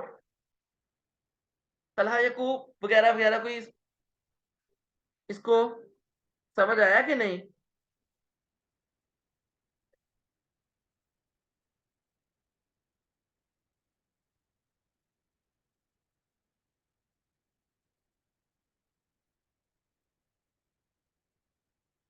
सर जी जो सा आउटफ्लो हुआ वो राइट प्राइस के ऊपर उसको मल्टीप्लाई करेंगे। हाँ बेटा, डिस्काउंट पे उन्होंने हमें बेचा है तो 4.20 का एक शेयर उन्होंने हमें बेचा है।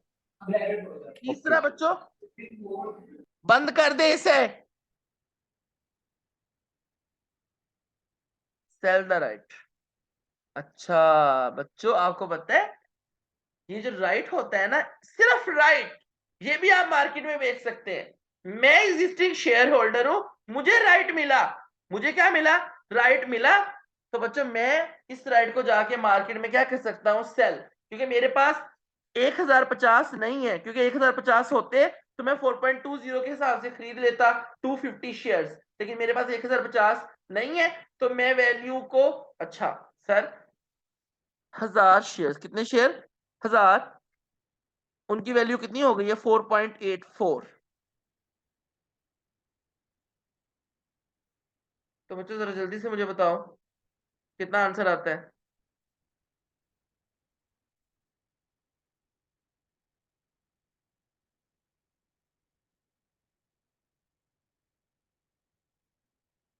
फोर एट फोर जीरो कितना आता है, 4840।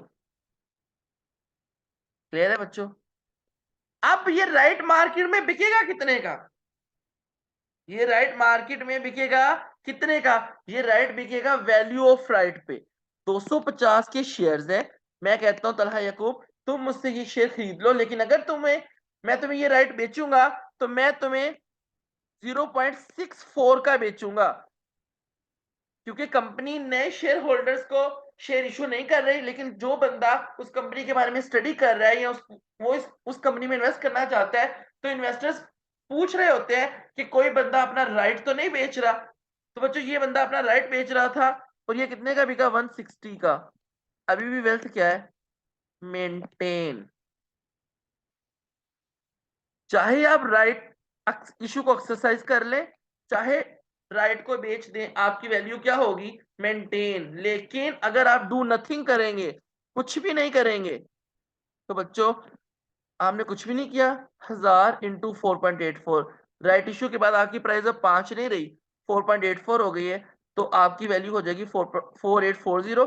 160 का आपका क्या हो जाएगा, नुकसान हो जाएगा। हाँ उससे ज्यादा फायदा हुआ, लेकिन आपकी वेल्थ क्या होगी, आपकी वेल्थ सिर्फ मेंटेन होगी।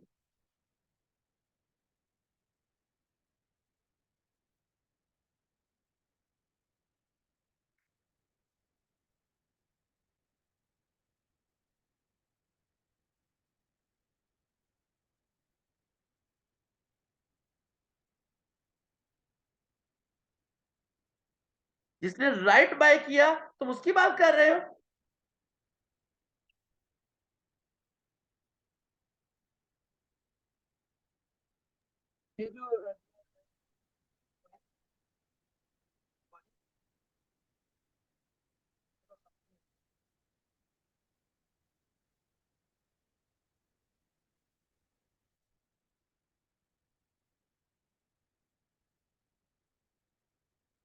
तो समझ आ गई। तो बच्चों डू नथिंग करने से नुकसान है, लेकिन अगर आप एक्सरसाइज या सेल कर देंगे राइट को, तो आपकी वेल्थ जितनी करंट है उतनी ही रहेगी, आपको कोई नुकसान नहीं होगा। तो हमेशा आप लोगों ने क्या करना है, डू नथिंग करना है। ओ राइट इशू को सेल करना है या एक्सरसाइज कर लेना है। ये टेबल के अंदर सारा कुछ मैंने उसी तरीके से बनाया हुआ है। तो यहाँ पर ये 160 का आपको क्या हो गया, लॉस। यहाँ यहाँ वेल्थ क्या रही, मेंटेन रही। यहाँ तक कोई मसला है,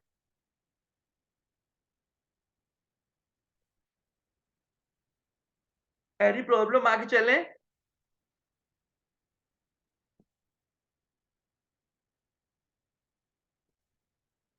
जी बच्चों, अब जो ये है ना, ये ये क्वेश्चन में आ सकता है, लेकिन ये इसका सीआर बन सकता है 3 या 4 नंबर का, इसकी भी थोड़ी सी कैलकुलेशन टाइप है चीज, ठीक है। ये हम कल पढ़ेंगे, इससे जरा आगे आ जाओ। ये इसकी स्टेप्स है और ये बहुत आसान है, ये आपको पहले ही आता है, क्योंकि आपने पी रेशियो पहले पढ़ी हुई है। ये बहुत आसान है। ओके, बच्चों सोर्सेज ऑफ फाइनेंस में थे हम लोग पढ़ रहे हैं, ये बड़ा इंपॉर्टेंट है।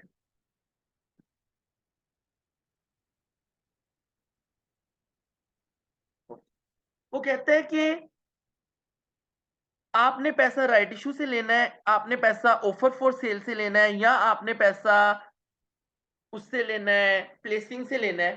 तो ये 4 पॉइंट्स को आपको ध्यान में रखना होगा इशू करने से पहले।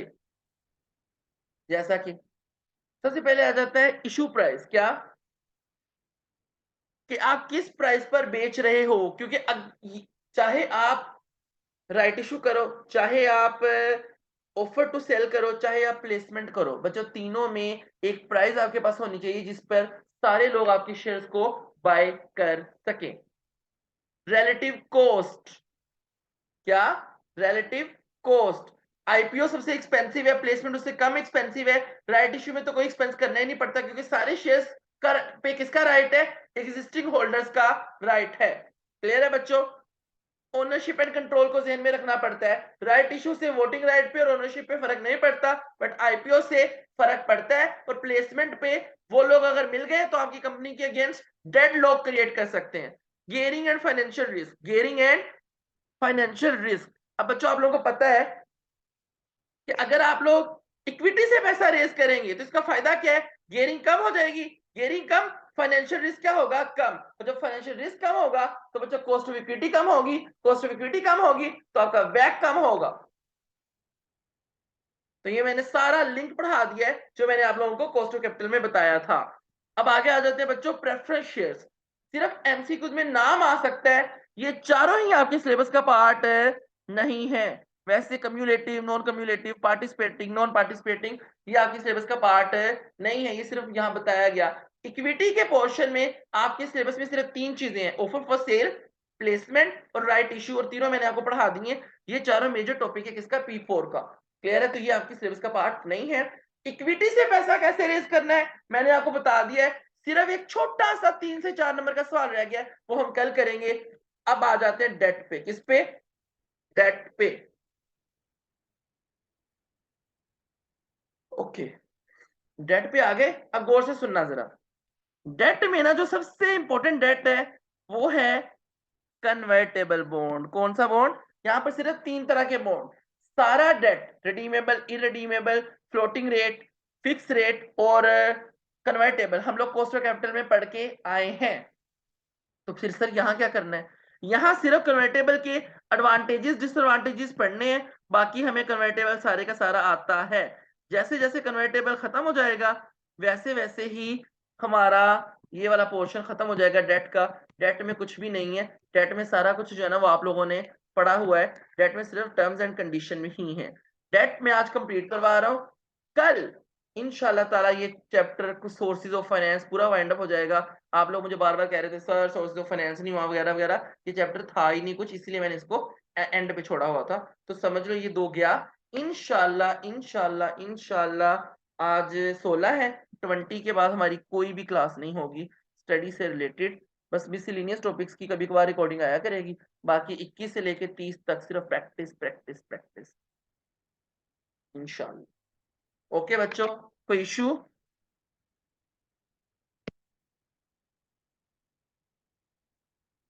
बकवास बंद करो, पता है सर जी वीडियो वाली वो रिकॉर्डिंग। जो हमसे कल क्वेश्चन दिए थे आपने, उनकी आपने कहा था कि मैं करवाऊंगा। जी मैं वो डिस्कस करवाऊंगा, मुझे पता है। और आवाज बंद रखो।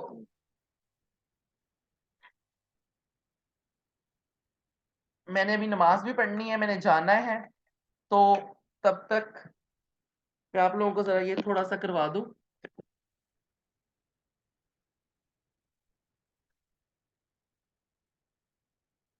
बोली जाओ, मुझे कौन सा सुनाई दे रहा है? सर जी आपके लैपटॉप की चार्जिंग खत्म हो गई, चार्ज लगा। चार्जिंग लगा दी। तो नमाज पढ़ के आ जाए जल्दी जल्दी, हम वेट कर लेते हैं। बस ये 1 मिनट का ये रह गया, नमाज में टाइम है, तो बस मैं यहाँ तक पढ़ा के उसके बाद आप लोग पढ़ते जाइएगा। मैं कह रहा हूँ बस बच्चों इधर देखो, लोन नोट इशू करते हुए ये कुछ पॉइंट्स है। सबसे पहले नॉमिनल और पार वैल्यू, ये एक पीस ऑफ पेपर है, इसके ऊपर लिखा क्या होता है, पार वैल्यू और दूसरा कूपन रेट जिसे रेट ऑफ इंटरेस्ट बोलते हैं। और अगर इरिडीमेबल हो, बस ये दो चीजें लिखी होती हैं, अगर रिडीमेबल हो तो नीचे लिखा होता है bond will be mature after 5 years. तो ये तीन चीजें होती हैं। तो पार वैल्यू का आपको पता है। मार्केट वैल्यू, ट्रेडेबल वैल्यू, जिसके ऊपर आप लोग इसको बेचोगे वो उसकी क्या है, ट्रेडेबल वैल्यू है। लेकिन जिसके ऊपर आपने बुक किया होता है वो इसकी क्या है, बुक वैल्यू है। क्या आपको बुक वैल्यू और मार्केट वैल्यू में मुझे दोबारा बताने का कोई मसला कोई है?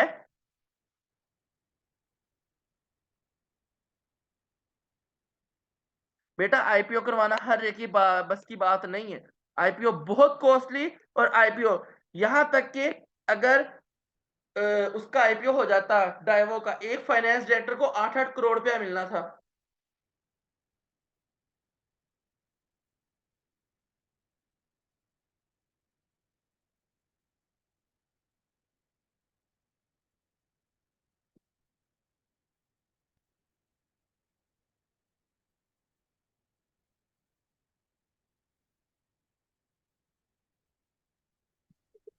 क्या मैं करूँगा? नहीं, अगर आपको, मैं कॉस्ट ऑफ कैपिटल में क्या पढ़ा के आया हूं, डेट सस्ता है, सस्ता है, सस्ता है, इक्विटी महंगी है, तो लोग इक्विटी की तरफ नहीं जाते, लोग डेट की तरफ चले जाते हैं। अच्छा बच्चों, आपको समझ आ गया नॉमिनल वैल्यू और मार्केट वैल्यू में?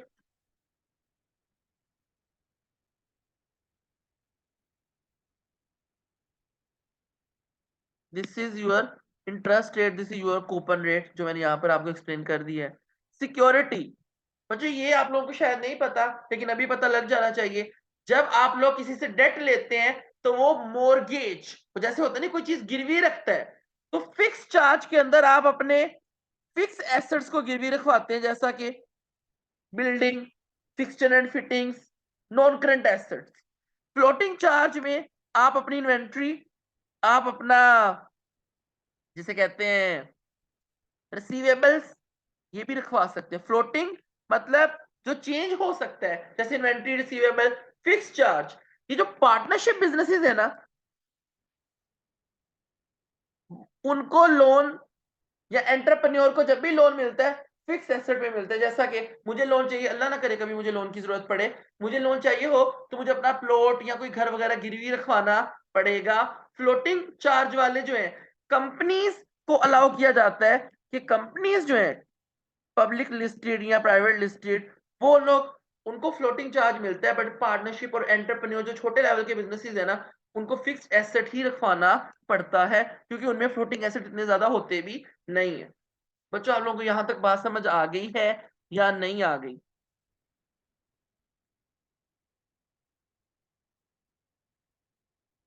बच्चों, आप लोगों को यहां तक बात समझ आ गई है या नहीं आ गई?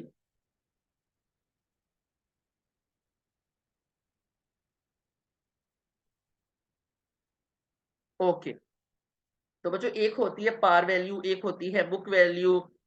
क्लियर है?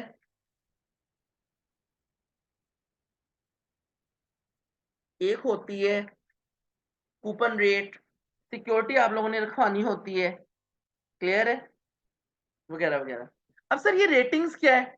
बच्चों, डिफरेंट कंपनीज के बॉन्ड्स को, डिफरेंट कंट्रीज के बॉन्ड्स को जब आईएमएफ ने कर्जा देना होता है, तो आईएमएफ रेटिंग एजेंसीज के पास जाती है, उनको कहती है कि भाई मैंने इस तरीके से कर्जा देना है, लोग मुझसे कर्जा मांग रहे हैं, आप मुझे बताएं कि उस कंट्री को, उस कंट्री के फाइनेंशियल हालात को आप कैसे रेट करते हैं।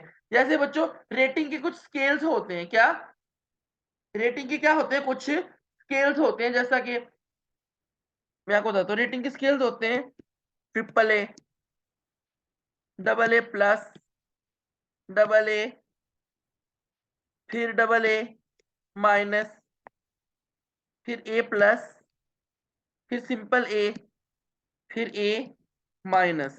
इसी तरीके से triple B, double B plus, double B, double B minus, single B plus, single B और सिंगल बी माइनस। फिर बच्चों आ जाता है माशाल्लाह से सी, और फिर बच्चों आखिरी जो है ना डी। जब एक कंट्री डिफॉल्ट कर जाता है ना, तो फिर डी की कोई क्लासिफिकेशन नहीं होती, फिर वो डी में चला जाता है। आपको पता है पिछले साल हम लोग बी नेगेटिव में थे, पिछले साल हम लोग बी नेगेटिव में थे। और बी नेगेटिव मतलब यहाँ पे 1 2 3 4 5 6 7, ये 7वां लेवल यहाँ पर है, हम 14वें लेवल पे थे।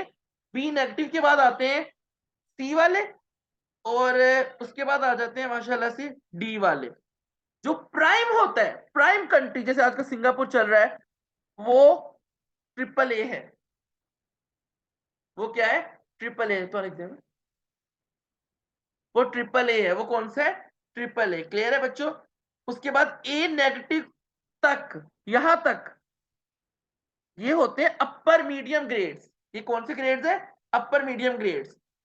फिर जो ट्रिपल बी से शुरू होते हैं आगे, वो होते हैं लोअर मीडियम ग्रेड्स।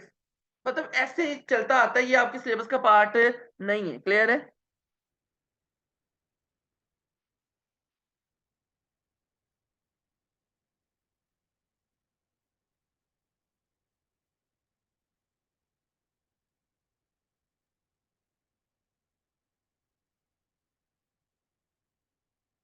ओके।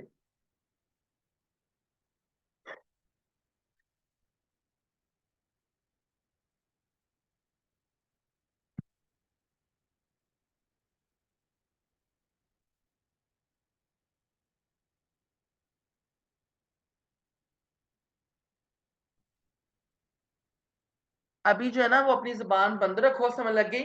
अगर मैं पॉलिटिक्स की बात पे आ गया तो फिर मैं ना ये खत्म कर दूंगा कि इन बगैरतों को ये नहीं पता कि कभी इन लोगों ने जाके इकोनॉमिक न्यूज पढ़ी हो। तो फिर है, कोविड भी चल रहा था, और जब कोविड खत्म हुआ तो आप लोग B2 पे थे, डबल बी पे।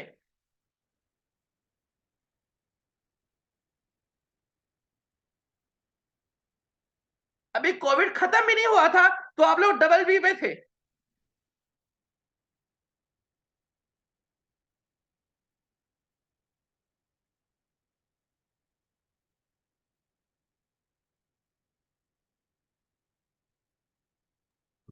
अच्छा सर जी, तो फिर इसीलिए हम जब लोन लेने जाते थे तो हम मुंह की खा के आते थे। और बेटा उस टाइम IMF ने लोन दिया भी है। अब IMF लोन नहीं दे रही, बिकॉज अब आप लोगों का ग्रेड कौन सा हो गया है? अब आप लोग, क्योंकि अभी आपको पता है हम लोग हाईली क्योंकि हमने स्पेकुलेटिव में हैं। हमने जाके उनको बोला है कि एब्सोल्युटली नॉट। क्या यार हमने तलहा पढ़ने दे यार, छोड़ दे, बाद में कर बोला लेंगे है? यार, अभी टाइम चलो नहीं, संजय पढ़ने देना आतंक कर। प्लीज यार। हाँ बोलो तलहा। उसमें की मजबूरी समझ। सर जी बाद में कॉल पे बात करते हैं, अभी मैं नहीं, सबसे कॉल पे पहले बात रहने दो, मैंने इस पे बारे में पढ़ना ही नहीं है, बिकॉज आप लोगों ने देखा नहीं, मुंह की खानी पड़ी। इस टाइम सबसे ज्यादा मुंह की खानी पड़ रही है, कोई कर्जा नहीं दे रहा उस टाइम। चलो एक दफा सर फूडली नोट, सर आपको जब वो कर्जा कहेंगे मिला कि है। हमको कर्जा कैसे मिलेगा सर? अगर आपको मैंने ना करनी है, मैं एक तरीके से करूंगा, मैं आपको ठोक के जवाब दूंगा ना, आप दोबारा मुझे अपना थड़ा भी नहीं चढ़ने देंगे, और बेटा वही काम ये करके गए। IMF ने इमरान खान के दौर में कर्जा दिया है हमें एक बार, आप जाके चेक कर सकते हैं। क्यों? बिल्कुल उस दिया टाइम हम है लोग सर, बिल्कुल नॉन दिया है, लेकिन इन्वेस्टमेंट उस टाइम हम लोग किस नॉन इन्वेस्टमेंट ग्रेड स्पेकुलेटिव में थे, और इस टाइम हम लोग हाईली स्पेकुलेटिव में फॉल कर रहे हैं। क्योंकि इमरान खान ऐसी कंडीशंस रख के आया था जो कि हमसे पूरी नहीं हुई, और हमारी रेटिंग ठीक ठाक गिर गई। और ऊपर no no no no no, ऐसा कुछ नहीं होता, ऐसा बिल्कुल भी नहीं होता। और जितने भी सेक्टर्स, आपको क्या लगता है कभी भी ऐसा नहीं हुआ? उस दौर में जो सेक्टर्स वो लोग रखवा रहे थे, उसके अंदर इन्फ्लेशन कहीं पे भी नहीं थी। इन्फ्लेशन को निकलवा के अपनी आम आवाम के लिए दूसरे सेक्टर, एग्रीकल्चर और जो रिसर्च सेंटर्स थे, उनमें से कुछ को रखवाया गया था। वहां पर भी आवाम ने एहतजाज किया था, ठीक है, वो मसला नहीं है, हर बंदे के पास एहतजाज का हक है। हमें बहुत बुरा लगा था जब उन्होंने एग्रीकल्चर के काफी रिसर्च सेंटर्स को IMF के हवाले किया था। बट अब IMF पेट्रोल की कीमतें बढ़ाने नहीं दे रही, हर चीज पे, एक एक कमोडिटी पे IMF का अब कंट्रोल है। अब ये तो ना कहे एक बंदा 3 साल हुकूमत करके गया, भाई वो ये कर गया, वो ये कर गया, वो ये कर गया। अगर ये कर गया था तो ये लोग आए क्या करने हैं? ये लोगों ने हुकूमत छीनी है, इनको नहीं पता था ये अपने टाइम पे आते। 20 साल इन लोगों ने हुकूमत की और एक बंदे ने 3 साल हुकूमत की। How you can compare? कर्जा कर्जा कर्जा आप लोग कहीं जा रहे हैं, सर कभी हम देखा हम है आप बिल्कुल लोगों ने कंपेयर कि कर कर्जा? सकते हैं, और ये क्योंकि मैं बाकियों के तो मुंह लगना ही नहीं चाहता, ये पढ़े लिखे लोग हैं जो आगे से ऐसी रहे। कर्जा कर्जा कर्जा सबसे ज्यादा डेट की शुरुआत आसिफ जरदारी के दौर में हुई थी। उसके बाद आप जाके ग्राफ चेक कर लें, इमरान खान के दौर में तो बहुत कम कर्जा लिया गया। ठीक हो गया तो टैक्सी इतने लिए गए हैं, क्या? टैक्सी हमसे इतने लिए गए हैं। तो बेट लो, यही तो तुम्हें बात बता रहा हूं कि जो अच्छी इकोनॉमीज होती हैं वो इंपोर्टेड चीजों पे सबसे ज्यादा ये पीटीए का जो टैक्स है और ये जो गाड़ियों के टैक्सेस हैं ये वो क्यों बढ़े हैं? क्योंकि इंपोर्ट को रोकना था। क्योंकि नवाज शरीफ लोगों की स्ट्रेटेजी इतनी अच्छी थी, क्योंकि उनकी स्ट्रेटेजी काफी अच्छी थी कि इतने साल डॉलर को उन्होंने हेज करके रखा, बट वो डेटी फ्लोट था। जो मैंने आप लोगों को पढ़ाया था फॉरेन करेंसी का चैप्टर, वहां मैंने क्लियरली इसको एक्सप्लेन कर दिया था कि किस तरीके से वो था। क्लियर है? लेकिन जब आप अभी आप मुझसे बात कर रहे हैं तो अभी आप लोग ये तो नहीं कह सकते ना, बिकॉज उन लोगों की स्ट्रेटेजी अच्छी थी, उन्होंने इंपोर्ट पे काबू नहीं पाया तो आके इंपोर्ट पे टैक्सेस लगाए गए, जीएसटी आप लोगों को बढ़ाया गया। अच्छा, वहां टैक्सेस लगाए गए, यहाँ जो इन्फ्लेशन हो रही है इसका कौन जिम्मेदार है? और आप ये कहें कि हमें कर्जा मिला नहीं, ये ना कि हमने लिया नहीं। किसको कर्जा मिला नहीं? इमरान खान को। भाई हम यार इमरान खान के दौर में आईएमएफ ने एक दफा कर्जा दिया है तो किन कंडीशन पर दिया, वो कंडीशन नहीं आप देख रहे। यार। मिला नहीं, दिया नहीं करी जा रहे हो। कर्जा मिला है हमें, अब नहीं मिल रहा। यार अब तलहा क्यों नहीं बस मिल रहा? ठीक जब हम है कंडीशन ही पूरी नहीं करेंगे हमें कहाँ से मिलेगा? जब हम इधर बैठ के कहेंगे कि हमने उनकी गुलामी नहीं करनी, हम एब्सोल्युटली गॉड है, वो कहाँ से देंगे कर्जा? सर जी इसको कुछ भी नहीं पता है, ये ऐसी बस ना बोली जाता है।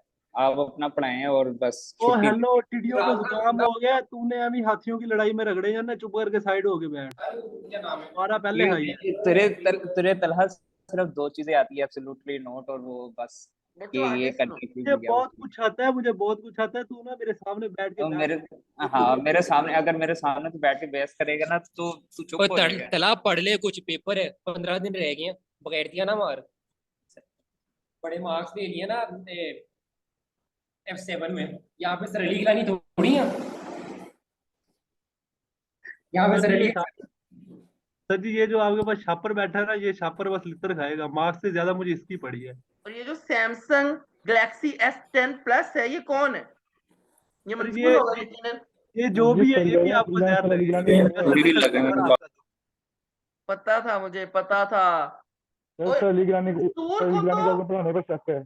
मंसूर को तो अपना सब्जेक्ट नहीं आता सही तरीके से, उसको गवर्नमेंट का खाक पता है, उसको ना करंट, उसको ये पूछ लो अभी बुला के अकाउंट डेफिसिट क्या होता है, सरप्लस क्या होता है, आप इकोनॉमी क्या जातियात पे हमला कर क्या होता रहे है। हैं। अगर वो बंदा बता गया तो मेरा नाम बदल देना। सर गलत बात है, आप जातियात पे हमला कर रहे हैं उसकी।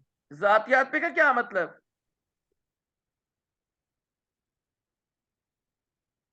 रिडेम्पशन।